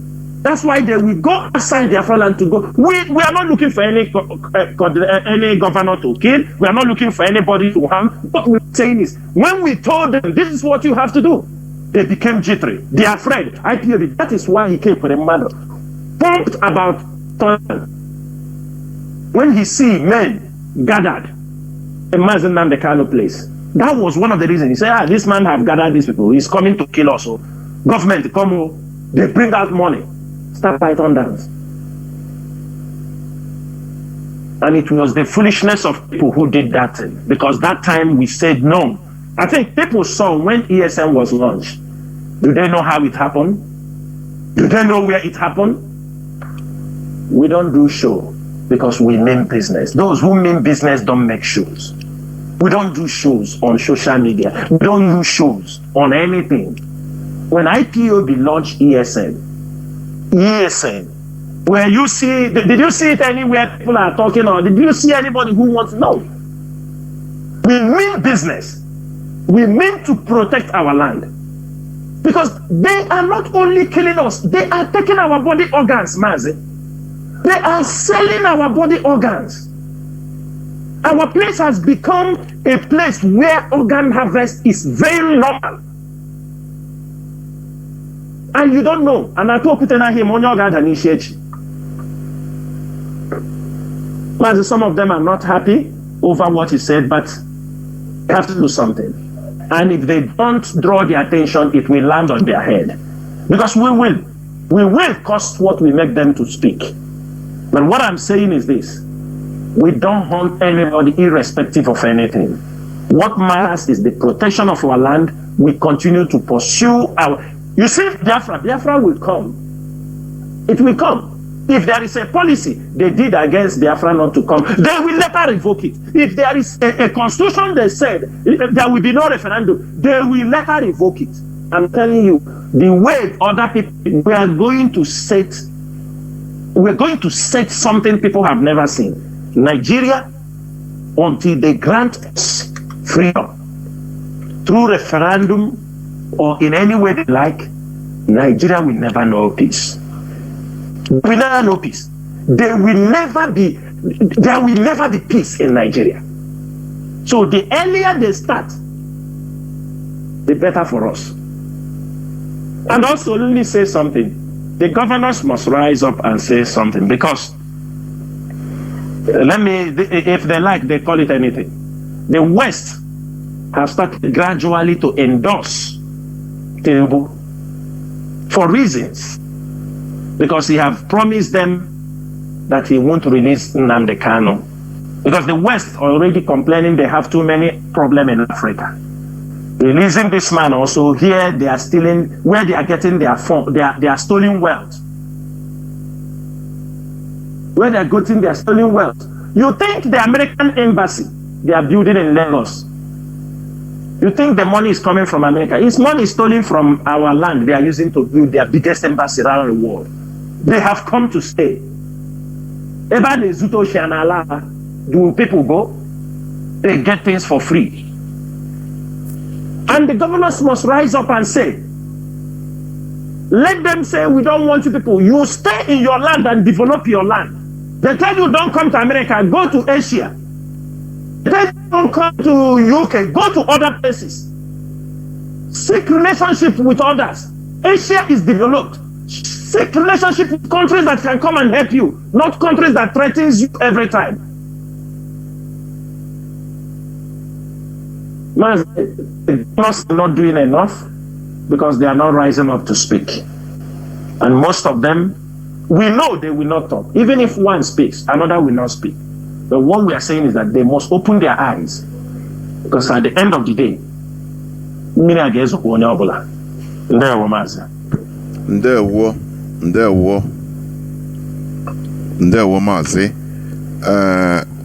Now, let me go quickly on this question that just entered. As you just mentioned it, you talk about organ harvesting of our people. Okay, and the endorsement of Western countries, including America, to the present government. And last time we saw Bill Gates that visited Ahmed Tinubu, the current president of Nigeria, and we also saw the revelation, very big revelation, made by one doctor. If I could remember his name, I play this, and I used to play it on Radio Biafra. It is used to being played on radio here on Radio Biafra about the grand conspiracy and plan of the international organ trafficking cabal of the world, of the highest order, championed mostly, according to his revelation, by Bill Gates. You know, and we know that in Nigeria, where they are heading to, the organ trafficking and harvesting is mostly in Biafra land. Yes, they are doing it in other parts, yes, but mostly in Biafra land. And Bill Gates came because he paid for Nigeria organs in advance. He has paid for Nigeria organs in advance. Philip Njamanze, the person that revealed this. Now, Bill Gates came quietly a few days back, brought with Dangote, and they went and saw the president, and we saw Joe Biden reiterating his support for Tinubu's administration. And we are all connecting all these dots. Now, what I'm asking is this: is there anything IPOB could do in order to register our displeasure on this great revelation? Because you know IPOB is championing everything. I am telling you, Ibu can come, but we have to do it because we are suffering it more. Our people, Biafrans, are suffering more than any other people. Now, is there any way IPOB could be organized in order to demonstrate or protest against particularly Bill Gates, to make a great awareness to people for them to understand that yes, we know. Because this is a very great revelation, and Bill Gates, what he came to sign, including other things, this organ trafficking ring that have been in place, it must be part of it, that it will continue. The other time, 7,000 plus male penis we are discovered fresh. We are discovered in containers in China, and to date nothing has happened. So what I'm asking, please, is there any way IPOB could do something to let the world know that this guy Bill Gates, he didn't mean good for us? There we Mazi. Mazi, thank you so much. Mazi, you know, the issue of this organ harvesting is not only Bill Gates. They are taken to India, Asian countries, Chinese, America is taking. One thing pertaining his coming is we are still working to get a clear picture. Like the medical practitioner that said that he represented the Catholic, like what he said he have given a tip, the plan of how they wanted to take over all hospitals in Biafra land. And our people won't study medicines, all these things, they take it over. At least he has given us a tip of how the plan wants to be. What I will want is our people to focus on those things. To see maybe the hospital, because they know in the villages when they take people organ, who will talk? Mazi, they have been taking our organ. I wrote the other time, maybe from 16th century to the 20th century, they were selling us as slaves. And after they have sold us as slaves, now they are taking our organs.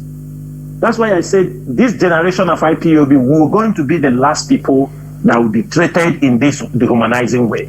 That's why everybody have to rise up. Mazi, the organ harvesting, you know, I wanted to touch on this in Imo State. Presently in Nigeria, Imo State is the headquarters for organ harvesting, followed by Anambra and Abia State. These three states are the places they are harvesting. In Abia is policemen. Some rugged policemen are involved in organ harvesting. In Anambra, in Imo State, hopes of them, and there is, let me say this, and everybody know, in the government house they have a cell, they call it the mortuary detention. You know what mortuary means? Mortuary detention. The key of this place is handled by hopes of them. When they put you inside and lock, they hand over the key to hopes of them. It's controlled by one Yoruba officer called Ola. He's the one in charge of that particular place. And the whole purpose of them is the custody of the key to that place. Anybody they bring into that place, nobody have ever seen them again. These are people, sometimes their organs are harvested. Mazi, we have people who came out, who later came out. They told us how they were harvesting our people's organ. I mean, we have witnesses. And the trauma is still disturbing them till today. Most of them, they use waterproof and tie their head because they want them to suffocate. They don't just do them like this and take. They will first cover their head with polythene bag and waterproof. So while they suffocate, the breathing, you know, no oxygen, it keeps the organ alive. They tear them. One of our members who came out, he said, when they tear them finish, when they tear their body, remove the, you will see that they have tear their belly, reaching down. When they come out, they will just come and tell them to carry them and throw inside a van. They're going to use them to dump. You will see they have already died. They will tear. You see all of them, you see waterproof, they tied on their faces. This is to suffocate, to make sure the organs are alive when they are harvesting the organ. Mazi, of recent, we saw women that were killed, cut from up and down the legs. Who is butchering people in this way in the bushes? They cut them from neck. You see from their hips down. You see, they tear them. These are people. This is how they are harvesting our people's. So it is not only that Bill Gates is coming, or they want this organ. They are already harvesting our organ, but only they want to make it official. They want to cut out all the middlemen, all the boys that are catching people. So they want to professionally, you know that marrow, people's marrow, bone marrow, they are selling as high as $30,000 for sickle cell people. And imagine millionaires, people that have money, that can cure their people. You say it's $1 million they pay to transplant marrow, bone marrow. Our place has become a place, and our people are not seeing anything. The danger inside. You see all these brothels, local brothels, that they sometimes people go in, a girl comes in, you don't see them again. People go in, you don't see them again. People disappearing. People will come, carry somebody just go and tear and take somebody parts. And in that hope of the mortuary dimension, there is one guy, we are looking for him. He is the deputy of that Ola. He's an Imo State guy. He knows what he is the main, he knows. This Ola bring their Yoruba Juju. He put the Yoruba Juju in that place. That Ola Yoruba officer, Hope Uzodinma brought from Lagos, deputized by this Chidi. They are the ones disappearing our people, selling their body organs. Other people, you know, our people used to abuse things. Why you see this organ harvesting is getting out of hand? You know, our people like to abuse something. As no charger na guy, he only has a wire charger. It's not about Boroko na guy here. Everybody has a wire Boroko. Some of them have understood. Everybody knows why. Some of them have realized getting people they are selling. Mazi and other people, these stupid people that call themselves Ukite. We are coming for them. All these ones that come in, make you understanding me? All these people, they are all criminal gangs. Of course. Deceiving the society. Criminal gangs. We are going to hunt down these people. We are going to visit them and deal with them because these are evil. Another group of people. All of them, they are shouting, we are doing Okite, we are doing Okite. They are doing. Show me. Some of them have traveled abroad. I think all those guys say they make Okite. Some of them go to abroad. I see how many people they see they put pot. As they are gathering pot, human blood, put everything in. Do you understand me? These boys have bring evil to the land. And nobody is talking. They will come on social media. I got Parahata soon. Very soon. Very, very soon. Because all of them are part of the people that send people on impossible mission. When they start defrauding you, they send you on mission, thinking you cannot do it. They tell you go and bring or the heart of a newborn baby. People, because of desperation, boom. Just to discharge them, thinking they will not. Just to discharge you, Mazi. Just to discharge you, Mazi. There is somebody making this Okite. There is one guy. He carried him after eating his money, defrauding him in Biafra land. He brought him to Dubai. He told him, and that man traveled with his son to Dubai. He told him that for this work now to do this thing, they need the heart of his baby. Because the man was desperate. The man go and kill. When the guy saw the man went and bring the heart of his baby, the guy left him and ran away. Mazi, some of them are part of the problem we are having. They all encourage all these diabolic. The Europeans are taking their own. The Dibia are taking their own. This devil, Obugi Dibia, is not Ezbo Dibia anywhere. These guys, you see them talking all this. Have you ever seen any reasonable person that they talk about they are making Okite? What are they doing? Most of the boys coming there are people engaging in kidnapping, in drug pushing businesses. Do you understand it? These are the people going there. These are the people they are doing things for. People who are going kidnapping and robbery. And they encourage them. And people encourage them. And they tell me, when the white people see that these people are harvesting their organo, you are creating a business opportunity for foreigners to come in. These people, they kill their people. It's just like the slave we are talking about. The people we are selling their people. So white man, come now, let them help you and trade more. That means there is market here. Our people have more. It is only our place. I see people are proud to. They are catching them with human parts, catching them with human body, catching them with private parts of human being, and nobody is doing anything. No death sentence, nothing. I think we are going to turn the Biafra ideology to become something like even the Islamic ideology, that if you do anything wrong, sometimes you talk against the life of what people we have lost. You talk against this. I'm telling you, we Mazi, blasphemy. Forget to go blasphemy law. Blasphemy law. Blasphemy law, Mazi. We put fatwa on your head immediately. You go down because the rubbish in our land is too much. It's too much. And then all of them are walking freely. They are walking freely.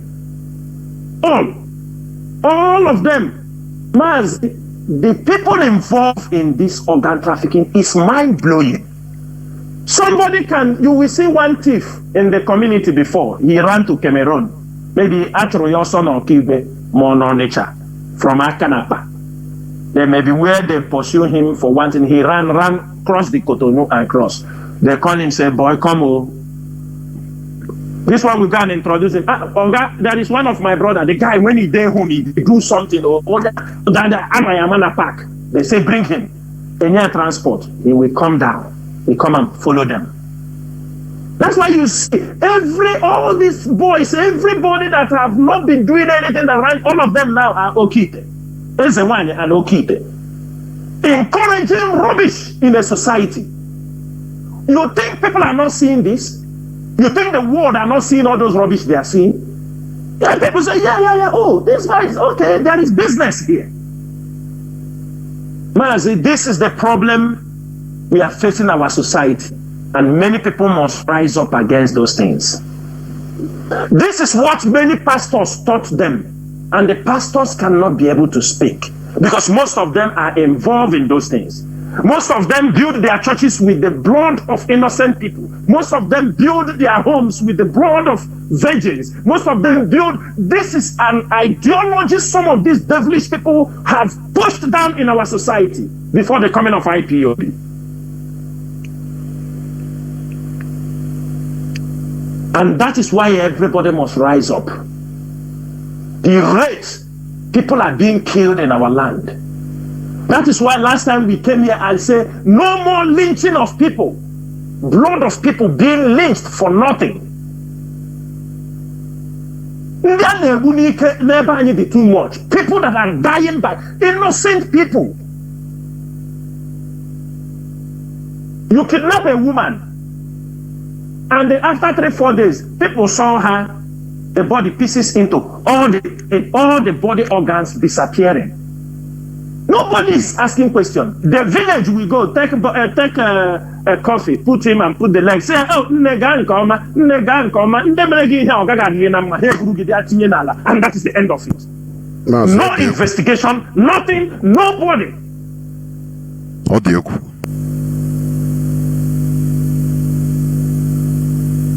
They kill people, they adopt your son, they slide him, they cut off his head, take his private part, they take the dead body and give to you, instead of you to stand up, instead of the communities to stand up to query what is happening. They buy this and say, and they want to celebrate you. People want to come and drink, and they make merriment when they are burying you. What kind of people are this? What kind of human beings are this?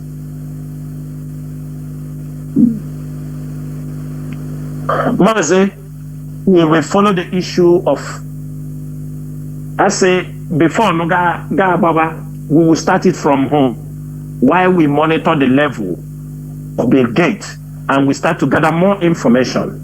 If we gather enough information and it show clearly that this is what Bill Gates is planning in our place to take over hospitals, IPOB can mobilize a protest around the world. We can do it. If nobody will do it, we will do it. The fact is, let us get all our record and facts correct. If we have our facts correct, they can put the hospital in the north, but they will not put those kind of policies in our place. That is not what we want. That is not what we are looking for, and we are not bargaining for such. Ndewo Mazi Chinedu. Ndewo Mazi. Although those that sponsor the bills officially in Nigeria are Igbo people. Okowa sponsored the bill, and this one in jail he was there, and Ike Kuremado. Yes. And the other one. Yes. What is it? The short engine, the former governor of Anambra State, minister of is it? Yes. Ngige. Yeah. Ngige was there. You see that it is they are Igbo people. So Mazi sometimes that is the miserable, honestly. He cannot because it's our people, you know. I don't know. But we must continue. We must continue. Mazi, you know, now we talk about the detention, the continuous detention of Mazi Nnamdi Kanu, and they also tell listeners, Biafrans and listeners, lovers of freedom all over the world about the situation of our leader. We saw what happened before, the other day, or the other time, about his health and all the rest. Mazi, please go on. Mazi, thank you so much. On this particular issue, we are talking about the health of Mazi Nnamdi Kanu. We are talking about the continuous detention of Mazi Nnamdi Kanu.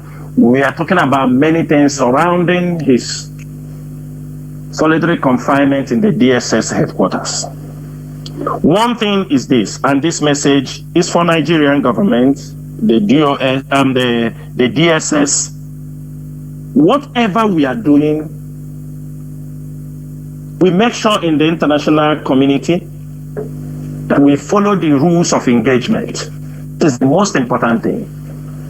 Anybody who talks to IPOB have not done very well these 2 years. The person is just lying for himself.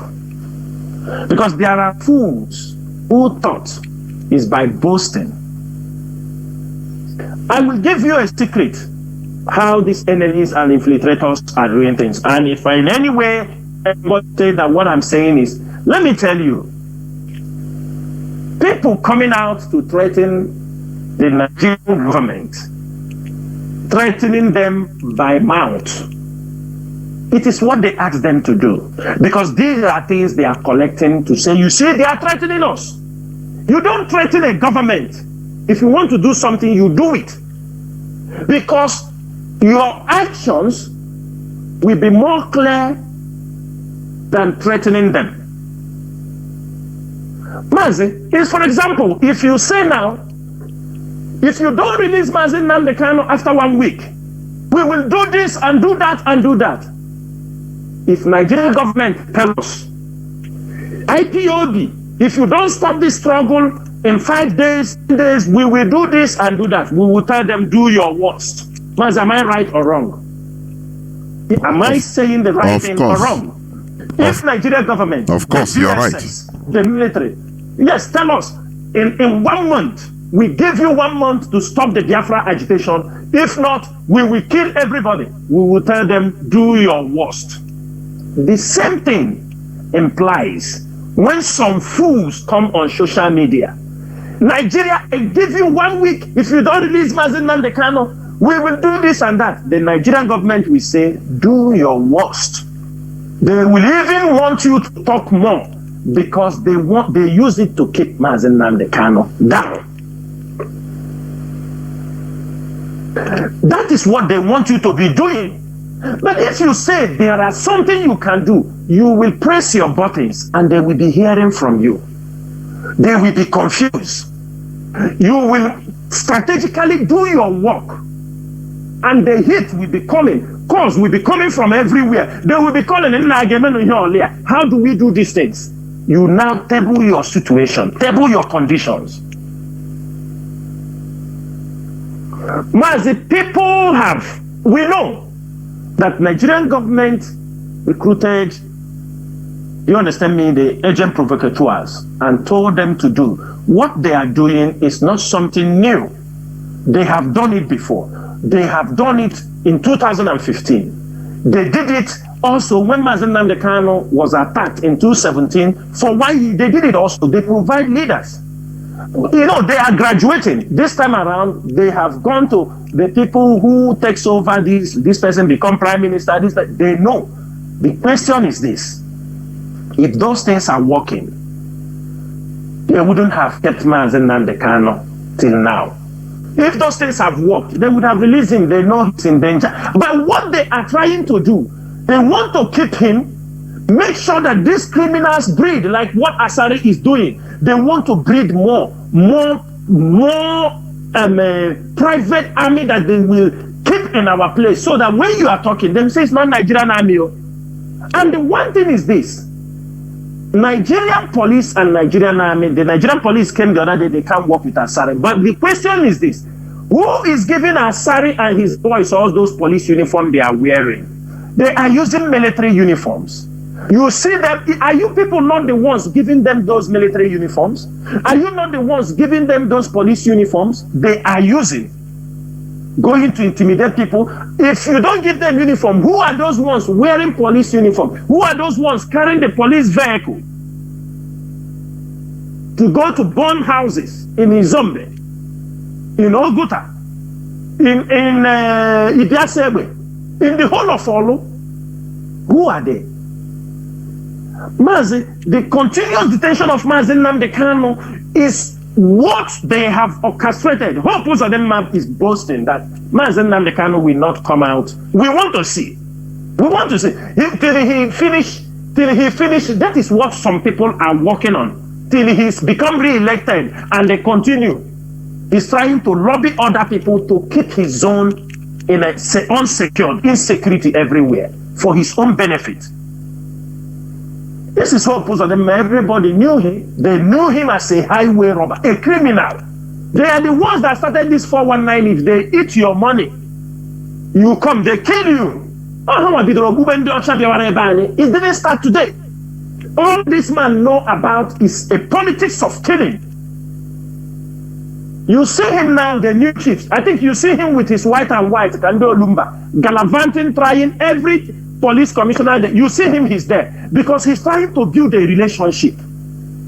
He's trying to build, because if you watch, you find out the new police IG, he was there. He's the one who went to Crown everywhere because he's running around trying to build relationship with these new officers that we are appointed, so he can continue his criminal activities. So that when he asks them, send me soldiers, they send him. Send me this, they send him. So that even if his men are killing people, nobody will say anything. All these things is just to make sure that Mazi Nnamdi Kanu is not being released. All these things is to make sure he causes more insecurity, that we see Mazi Nnamdi Kanu continuously detained based on national security. IPOB is a movement, a peaceful movement all around the world. We are not violent. We are not killing anybody for anything. We believe we can challenge you in anything you are talking. If anybody said that this is what IPOB do, come, let us talk it. Come to Radio Biafra. Bring your point. Prove to us. Call us anywhere. Come and show evidence that IPOB is responsible for this and responsible for that. If you say IPOB, ESN is attacking Fulani herdsmen, yes, we do that. We do that because we are protecting our ancestral land. We do that because we are protecting our women. We do that because we are protecting our farmers. We do that because we are protecting our ladies. They are being raped. They are being killed. We do that. But one thing is this, Mazi, all they are doing is just to make sure that they destroy anything positive that will, or anything that will exonerate Mazi Nnamdi Kanu. The Nigerian government knows that the criminal in Finland is behind most of the criminal activities in Biafra land. They knew. They know very well. But have you ever seen where they call his name? Instead, it is me, Chinasa Nworu. Then we bring people. Chinasa Nworu this, Chinasa Nworu that, Chinasa Nworu this, Chinasa Nworu that. Who was of them instigating insecurity in Biafra land? Insecurity in Biafra land. He's instigating insecurity in Biafra land. Reasons are to make sure Mazi Nnamdi Kanu is not released, and he's working it. He's working it with other people. He's working with other people, many people, to make sure that Biafra land is having always a problem, because he's benefiting from security fund he's getting from Abuja. You know, he was a 419 person. So he has turned insecurity to a lucrative business. He has turned it to a lucrative business just to make sure he keep Mazi Nnamdi Kanu down. Keep Mazi Nnamdi Kanu to make his money, and he finish from there. You know, in the next, if he enter another time, soon you people will forget him. You will forget him. When he finish, you will forget him. Because he knew that Mazi Nnamdi Kanu knows what he is doing. That's why he is fighting to make sure he's ready to put more money. He's ready to recruit more people, distract IPOB. People say, nobody is distracting us. We will give you 1 week. We finish with you, we go to another one. You can't distract us. You cannot distract us. And let me use this opportunity to, this is a reminder, because of this distraction issue. Fellow Biafrans and fellow comrades, it has come to our notice that of recent we have seen, nobody is saying don't wish anybody birthday. We are not saying that. Nobody is saying don't wish your fellow comrades birthday. But please, all these birthday wishes, take them away from official IPOB platforms. Wish people their birthdays in their private inbox. Because if we continue wishing birthday, every day there is somebody whose birthday is there. And every day we continue, we will lose for, that is distraction. That will distract us, but not when we are battling with our enemies. When we are battling with our enemies, it can never be distraction. But that is the enemy that pop up at a particular moment. And it is our duty to make sure we deal with that enemy. Like Asare, this period, we must finish the issue of Asare. It is very simple. I think they said, even the Hausa people, they say, everything have time. The time has come when we will sort it out with Asare. And that is what we are in now. With all of them, this week is the week the rendition Mazi Nnamdi Kanu and all those enemies, they have all popped up because they have been remembered. They have been reminded that this is 2 years old. You didn't finish IPOD. You could not do IPOD anything. You see them popping up. I want everybody to check the time. The time Asari came to the Aso Rock, it was a kind of an anniversary for keeping Mazi Nnamdi Kanu inside. They came out and started talking. But one thing I learned the APUB leadership, you know, people distracted us, not only distracted, they fought us for 1 year to 6 months. All of you knew what we went through, but I'm happy today. Our diplomatic moves is now yielding fruits because we tried our best.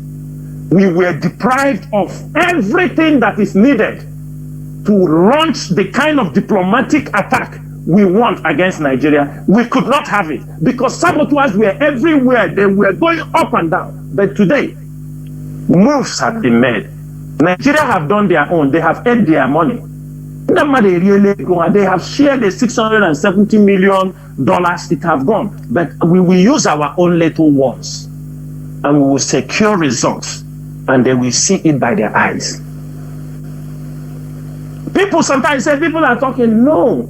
We must create that awareness. We must continue to create the awareness that people will see Nigeria as not, it doesn't worth it. Only criminals we see Nigeria as, and that is it, and that is where we are heading to. Nigeria have never benefited any one of us. Nigeria is a tool used in killing us, and those benefiting, most of them are those who are partaking in their criminality in one way or the other. No common person, no ordinary, no average Igbo man, no average Ijaw man, no average Ibibio man, no average person can tell you, this is what I have benefited for being a Nigerian. There is nobody. None. Nobody. If you have. Even they come in your community and give one person scholarship, the person become an obstacle to the whole community. Just like Asari Dokubo. Ask him what, I think everybody knew what he said. If you have forgotten, let me read out what Asari's, the reason why he's doing what he's doing for Tinubu, the reason why he is supporting everything that is Tinubu is doing. Let me read it out for most of you so that if you have forgotten, that you don't come in a community or a town and they helped one person. Because of that person, everybody now must support. Asari said this thing on June 10, 2022. He said, when I was in prison, Tinubu was so kind to me. He paid my children's school fees. He gave me a house at VGC. He gave my wife a house at Oba. When Tinubu was taken to Code of Conduct for trial, I trekked miles, and when I entered the court, he came to embrace me after the court section. That Nigeria will miss a lot if they fail to vote Tinubu. That he has qualities to lift Nigeria just because of he gave him a house in VGC, just because he buy his house. This is the reason, his personal interest. This is the reason they are all fighting to make sure Mazi Nnamdi Kanu is kept in detention. And all these things, I can tell them, will definitely spell doom for Nigerian government. If Tinubu comes out to go the same way, APC, we know sometimes people, there are things I used to educate people. When people come, they say, oh, Tinubu will be different. I told them it's a lie. The party, he came under APC. APC have their policy. He will work under the APC policy. The only thing he can amend, as now he's the president, he can push them to amend. Parties, when you want to hear the actual information, forget what Nigeria is saying to the public. Forget what they are saying to the international community. You go down into the party that presented that person, you hear from them. You hear their mindset, their ideology of the party. Is the party friendly to your people? Is the party that people that support? Is the party that is killing you people? When you go down to their party, you understand the mindset of the people in power. It's very, very important. Forget about what Tinubu will say in the air. You go down to the party because the party has a policy. Certain things they want to do. Where this party hates you, for the fact you don't vote for APC, they don't see our region as friendly to APC. There is nothing you can do for these people to like you. Anybody in the APC is a hater of their own people. Check them. All of them, count all of them that are in that APC. Check who are in front line. Only some, after they have finished, that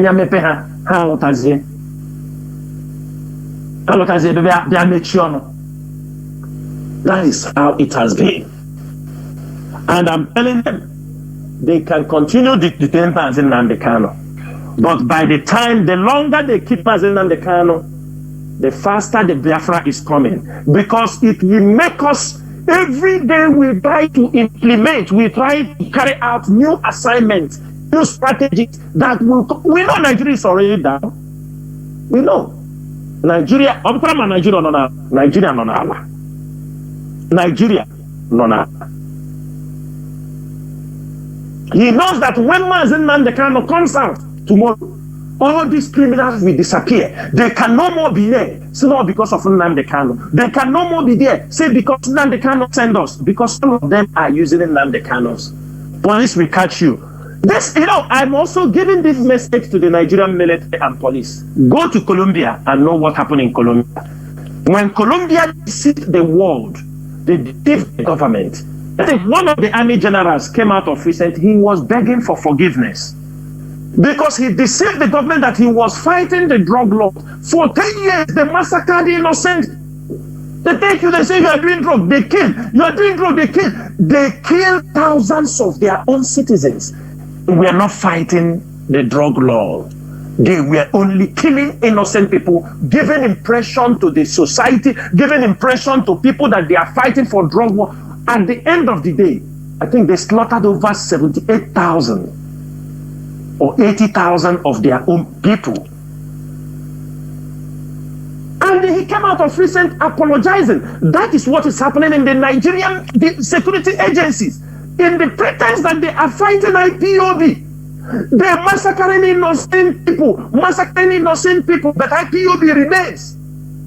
They continue to massacre even people that believe in their Nigeria.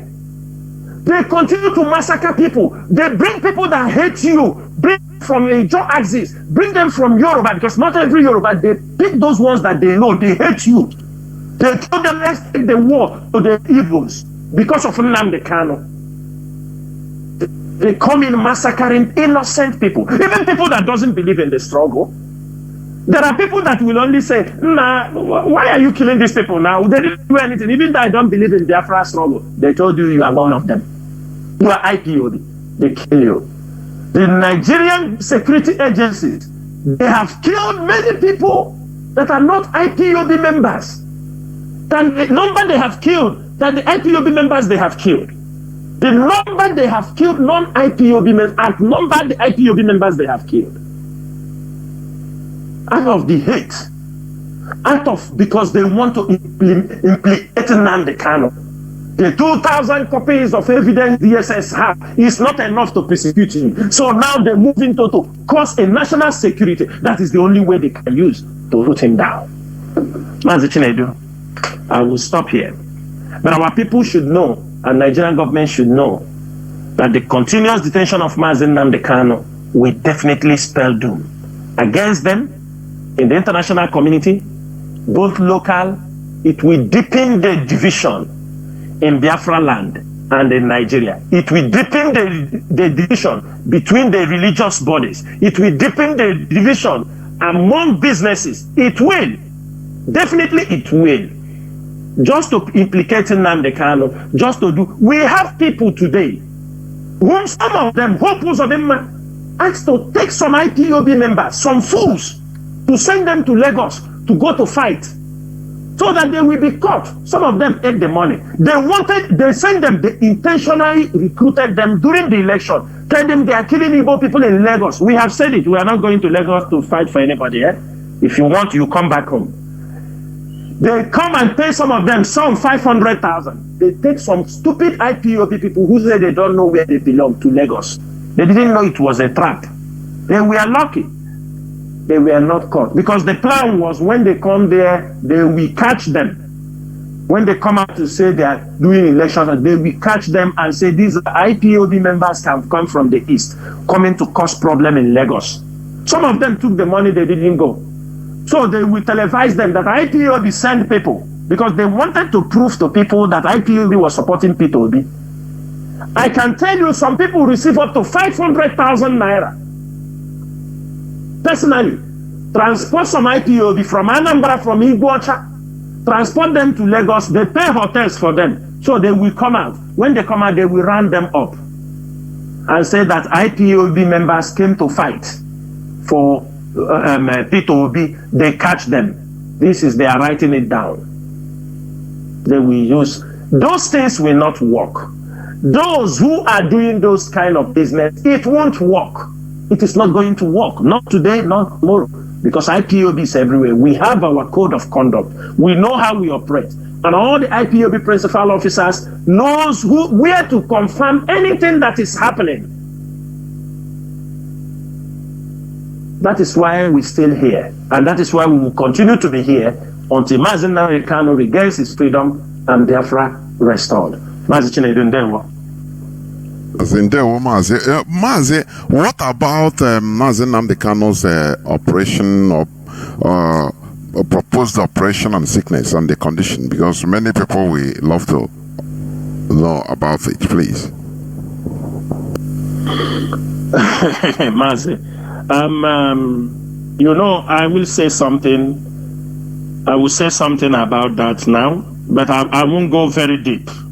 You understanding me? I'm not going to go very deep.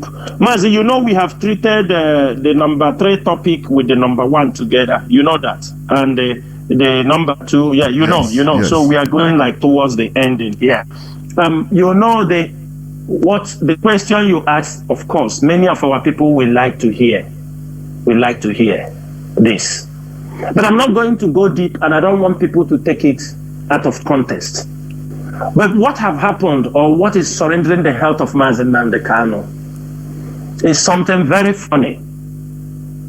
When I came on radio, when I raised the alarm that Mazi Nnamdi Kanu should not be handling oppression, that is our own solid opinion, and we are not changing that.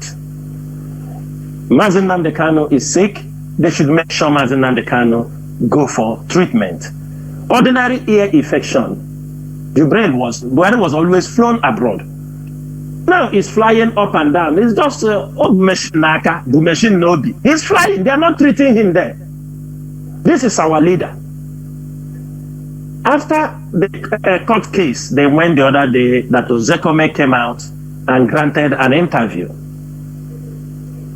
Because before Ozekome come and said that, there is one of our comrades who now came, because you know sometimes our people want to believe what the criminals are saying. And that comrade is hearing me now. I called him because people were throwing that question. Oh, Mazi, they said Ozekome is running away from Onyendu. He doesn't go to see Onyendu on 11th. Since 11th of May, he doesn't go to see Onyendu. I told the person it's lie. When the questions come too much, I called one of our media person. I said, see, thing that is coming. Look at these two. The person said that Ozekome have never gone to see Onyendu. He's running away from him since 11th. The same person also said on 3rd June that Ozekome went and met Onyendu and discussed with Ifeanyi Ejiofor. Ejiofor censored the message and gave Chinasa Nworu. Do you understand me? You know, they said. But I thank God that after the court, Ozekome made a press conference. Whatever Ozekome said, I think that was what I have already told our people. How the case, the issue of the health of Onyendu, does that even send any message? What I said, did it contradict from what Ozekome said? No. I said that Ozekome, when they invited Ozekome, Onyendu went for the operation. They said, Ozekome said they can't give any consent for Onyendu to have operation. They must bring his doctors. The following day, do you understand me? Somebody pushed names of the doctors. Now, our problem is let's follow things the right way so that it doesn't. I'm not bringing Dr. Onyendu. Chinedu is not bringing Dr. Onyendu. Ozekome is not bringing Dr. Onyendu. But what we are saying is that everything must be clear. Because I will put a question in the mind of Biafrans this night so that people go back and think also. Now, after Ozekome finished that press conference, the DSS wrote to the Ozekome, told him, okay, let the doctors come. They wrote to him, said, okay, bring the doctors. Ozekome now move on to tell Ejiofor, okay, they said bring the doctors. Ejiofor have to communicate the people that are responsible that brought, okay, bring these doctors now, we are waiting. On Wednesday, there was an appointment, 11 a.m. They never showed up. They didn't bring the doctors again. On Thursday, they rebooked another appointment with Onyendu. They told them, bring the doctors. As long as I know, by 12 in the afternoon, when I spoke with Ejiofor, he said he's rushing down to the DSS because the doctors are expected to be there by 1 p.m. That was on Thursday. And on the same Thursday also, they refused to bring the doctors. And they have been contacted. They want to make it a problem. They start talking. They don't want to bring the doctors again. And the question is this.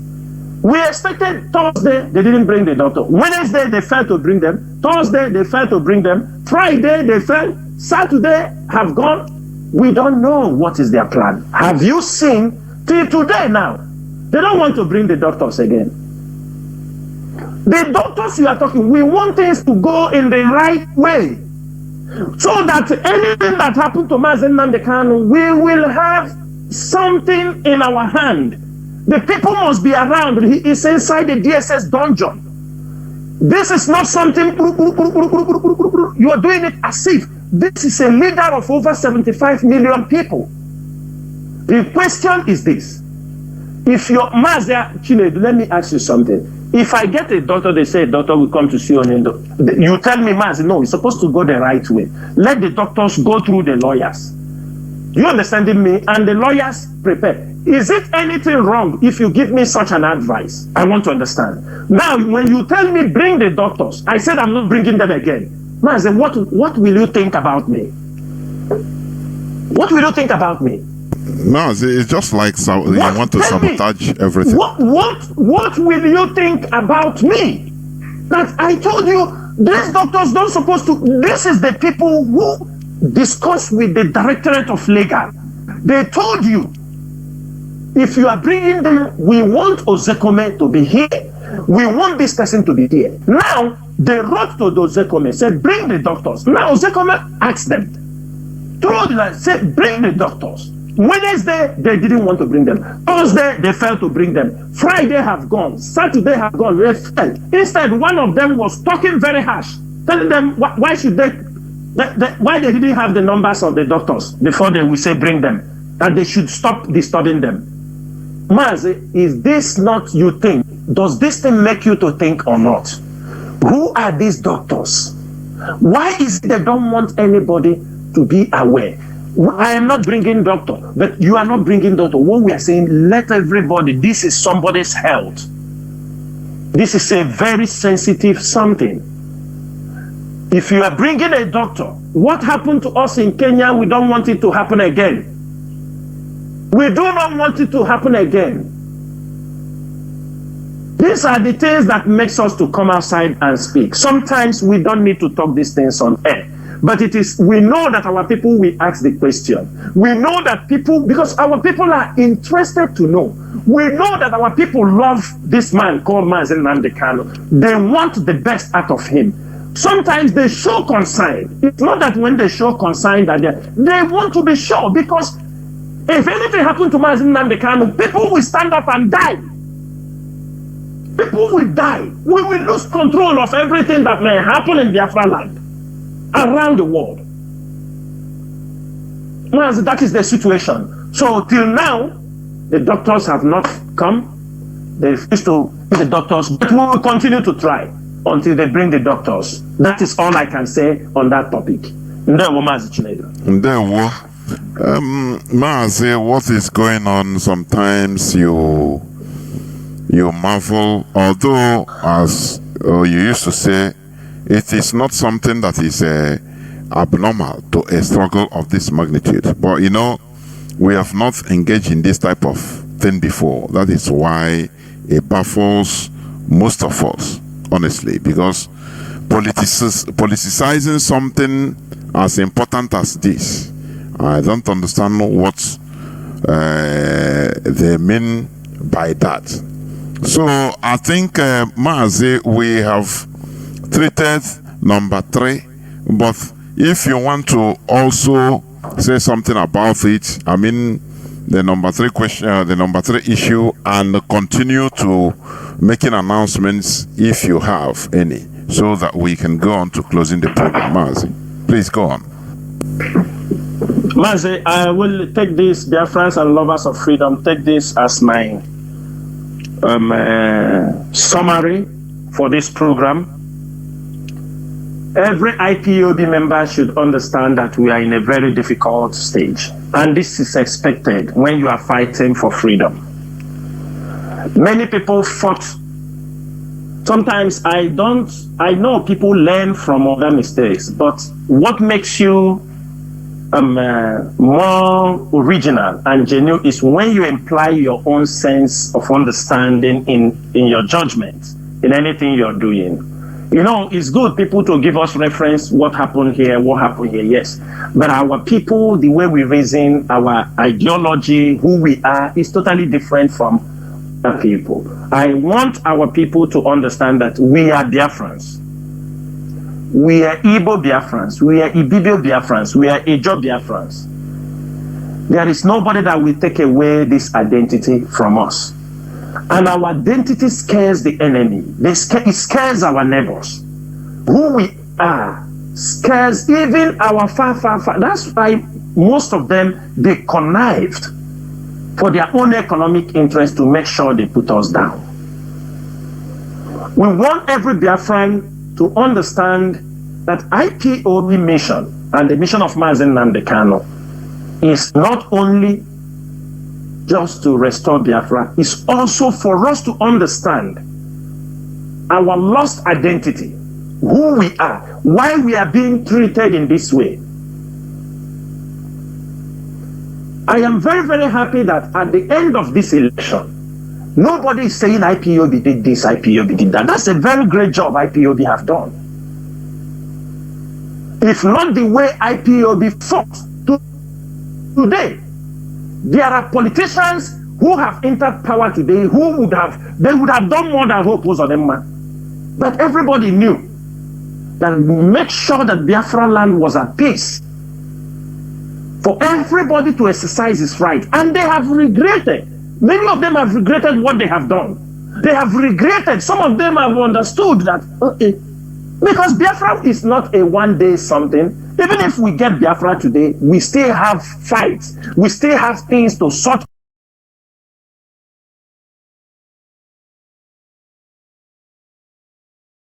out. Because Biafra is not a one-day something. Even if we get Biafra today, we still have fights. We still have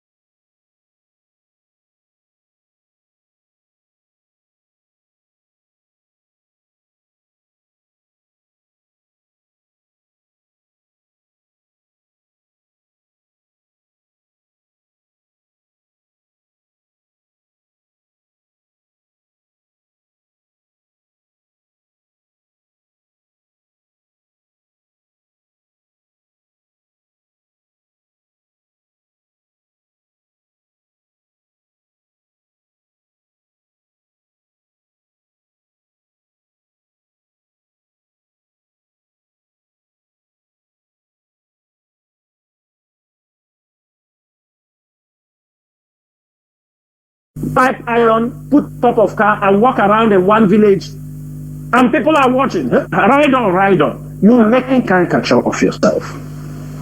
In as much as you are doing what you're doing, you must guard, learn. You are not perfect. Learn to understand how the things are flowing. You can also come IPOB. You can come to IPOB, please. I want you people to. You understand me? I'm also in support too, but I want to be on. We can know how to manage you. But it's not when you come out, you talk, because you don't know what IPOB is doing. You are not in touch with what is happening internationally. You are not in touch what is happening in the Aso Rock about you. You are not in touch. You are based on hearsay. People have used the IPOB, use the Biafra struggle and become content creators. Many people they don't seek information. They only imaginary fictions. They come on social, how they think it will be, how they feel this is how it will be. They blackmail, they do all sorts of things, they give you hope. They will go to catch Biden by hand, they will bring warship. They will bring, when they bring, some people love this kind of, stories. They will bring, that is entertainment. They will, it's easy, talk, no strategy, nothing. I want Biafrans to become more critical in their reasoning. I want us to be more critical. There is a work for all of you. It is still, evangelism is not only when you are going or waiting for IPOB leadership to come on radio to talk. Whatever you learn here, you can transform this information to people in the market. Have a debate, make an understanding, educate people. It is your work. Educate explain them the importance. Because some of our people don't know. They claim to know, but they don't know. So I urge every IPOB member that it is unfortunate that we found ourselves in this state, but this is what's expected when you're fighting for freedom. If not that IPOB is very strategic, by now, we have done unimaginable things in the hands in the whole Mazi and the kind of in detention. I used to tell people these things. Anytime they capture a leader of a movement, if you are not careful, if that leader is killed, that movement hardly survives. Or when they have the leader in their custody, in most cases, that movement don't survive. But IPOB have been exceptional. For 2 years, we have contained the excesses of the Nigerian government, the Nigerian DSS, Asian provocateurs, their field columnists, and the Nigerian army, and the Nigerian intelligence director of intelligence. We have managed to curtail their excesses, their propaganda, their blackmail. We have managed, and today we have defeated them. All the money spent is all in vain. All the effort they have done from Kano, his voice to be heard, the world is hearing his voice. Everything they are doing in our land, let me make it very clear. They are doing it to make sure that the Nigerian government will hold Mazi and the Kano based on national security. And let me tell you, go to the Supreme Court. If you allow them to hold these things, the national security of a country will supersede everything judgment you are bringing on the table. That's why we must make sure for the world to understand, for the judges to understand that all these criminals, all this crime being committed have nothing to do with IPOB. It is better they go and face the criminals. It is better they go and face all these people causing insecurity. Hold them responsible for the insecurity in Imo State. Hold him responsible for many crimes he has committed with Asari Dokubo and his gang. Let me tell you, all those people you see wearing Nigerian special forces with Nigerian badge, special forces in Biafra land, these are the people recruited by Asari Dokubo. They call themselves special forces. These are the people recruited by this guy. And our people must be on alert. Sometimes now they are wearing red and black, so that people may think it is IPOB that came to carry some people. That is what also they are doing. We must be very vigilant in Biafra land. We must be very, very vigilant. Everybody, you must be your brother's keeper. Know where your brother is going. Inform people when you move, because presently there is a movement of the Fulani terrorists down in Enugu in military uniforms. Kidnapping is going in very high level, and they are coming in numbers. They are trying to engage us from all fronts. They are trying to make sure that Biafra land cannot be peaceful, because we are calling our people to return back. As they are dealing with them in Lagos, in other places, they know that if our place is peaceful, our people will return back home. But they don't want our people to return. They want let our people be on their knees when they are destroying their properties, their businesses. As they are destroying Alara, some of them are not coming home. Some of them are looking for another place. If you ask them, you say, Southeast is not peaceful, or where will they come? That is the stupidity. That is what they want them to do. We will continue. It is not a journey. It is not an assignment. It is not something you can do. It is not magic. It is conviction. And I want everybody to be part. Every IPOB member must be part of this gospel. To make sure that we restore Biafra, our place must be at peace. The battle is with the foreigners. Our battle is not internal. Yes, we have saboteurs inside, but the battle for the restoration of Biafra, we need to cut off the hands of the foreign agents who are sucking and feeding from Biafra land. We need to attack their foreign policies that nurture all the things that they are doing against Biafrans in Nigeria. That is what we have to do. It is not our people that are at home. It is not the woman in the village. It is not the woman going to farm to find something to eat. She or he is not your problem. If you are a politician, we will come against you if you are part of those making sure our people are being adopted or being killed or being in prison. We will come against you. We owe no apology. If you are a governor, we will confront you. If you are a senator, we will confront you. Whoever you are, you are a security agent, we will confront you. But we won't touch anybody who have never come against IPOB. We won't confront anybody who have never in one way tried to kill our own people. I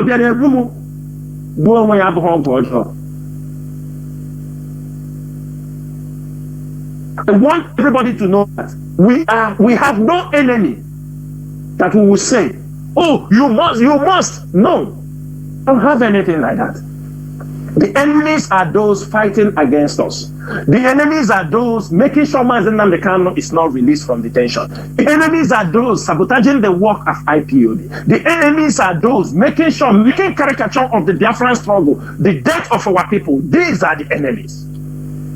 The enemies are those police officers adopting our people, those people coming in the night adopting our people, harassing our people, extrajudicially executing our people. These are our enemies. The moment we distinguish these things, we must explain to the world, explain to the public. They must hear our voice. It's our duty. We must continue to explain to them. If we don't do that, nobody's going to do it for us. We must sensitize our people, because the fight, this is something that have accumulated for many years. Since after the Civil War, nobody have educated our people. Since after the Civil War, nobody have ever taught our people what to do. Since after the Civil War, nobody have even bring our people close to understand what they passed through. Our parents refuse to tell us the story. Only few of them. I don't know what's the reason why. They never tell us. Have they forgotten? Only few of them have been able to tell their story. Some of them, out of shame or humiliation, they don't want to talk about it.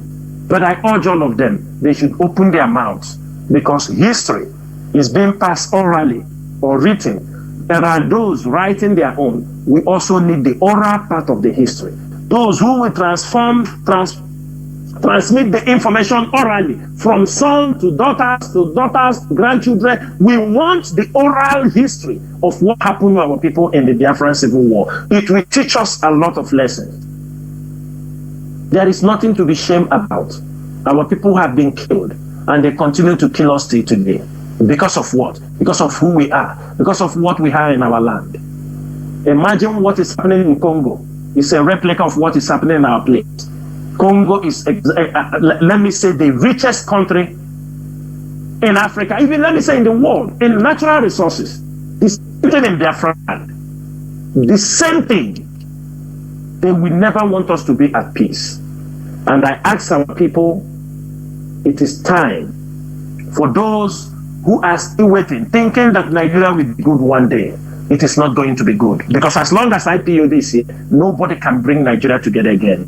We are putting the demarcation line wider. We are drawing it more wider and wider and wider and wider. And that is what we have to do. Until we restore Biafra, there is nothing somebody will tell us we will listen to. There is nothing. And for this reason, all lovers of freedom, Biafrans, today there is no announcement apart from these few things I have said. And I'm calling every one of you. I know some of you did not, your radio is still not working. As I promised last time, we have a little bit delay, but by this week, many places will spring up. The translators are already there. And the people who have not been listening to Radio Biafra, we are coming. I said it last time, Radio Biafra, we will make sure every part of Biafra land will have Radio Biafra. irrespective of people who have sabotaged us. There are places that they have sabotaged Radio Biafra, sabotaged not once, not twice. We are not going to, because of your sins, because there are still people that need that message. We are still coming there. We will make sure Radio Biafra speaks in every location. And I can promise you, since the transmitters are down, the technicians are on duty, and they will make sure that everywhere we speak. I will stop here, Mazi Chinedu. But once again, Biafrans and all the lovers of freedom, may Chukwu bless every one of you. Once again, my name is Mazi Chinasa Nworu. Chinasa Nworu served the indigenous people of Biafra as a member of the Directorate of State, as in Kachifo Numu Chineke. There were Mazi. Thank you very much for the exposition. And we must continue, Biafrans and lovers of freedom. You've had it all. We continue. We go nowhere. We must continue being consistently consistent in what we are doing. We are not doing it because it is easy. We are not doing it because it is very simple. As Mazi Chinasa Nworu said, we are not content creators, whereby we come to make people happy and people say, nah, no. We must continue being objective, focused, and consistent, and we will get there. Thank you for listening. From me, Mazi Jonathan Chinedu, together with Mazi Chinasa Nworu, it is simply good evening.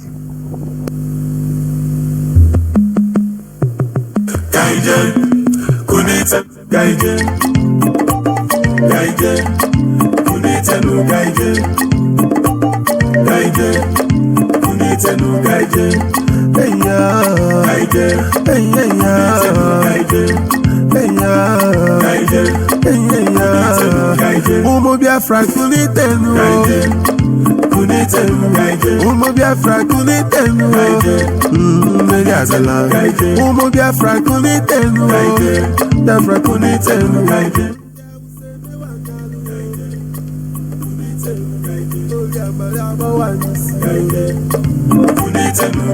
Umu Biafra kunitenu, Biafra kunitenu. Ejawala me kwampo, and if I jump any zoo soldier, he go hear mo. Say you know, I get to juke bucket yo. Oh na, you get to gun, I get to rocket yo. Oh na na, Adia samba bura rogo, Umu Biafra kaikwadono. We be the true blood of Israel, they be the bloody Philistines. So we go take them one by one, and then go run. We always singing a zoo, and you go and marry. No negotiation, yo. Everybody let's stand attention, yo. No violence, no resolution, yo. To hell with amalgamation, yo. Fighting for our right there. Brother, it's not a crime, eh. Biafra is our right there. Make gonna give us a Biafra. We are Biafrans, lovers of freedom. We a nation, no contemplation. Pull the trigger, shoot down the warplane. Shake that, give me the fighters machine gun. No more Nigeria, no more Sioux soldier for my area. Okereke, at the best fire way I did, I be okereke. The lock up till they carry, they feel like okereke. Anything I made, they go one stop us okereke. We know one negotiation, we want.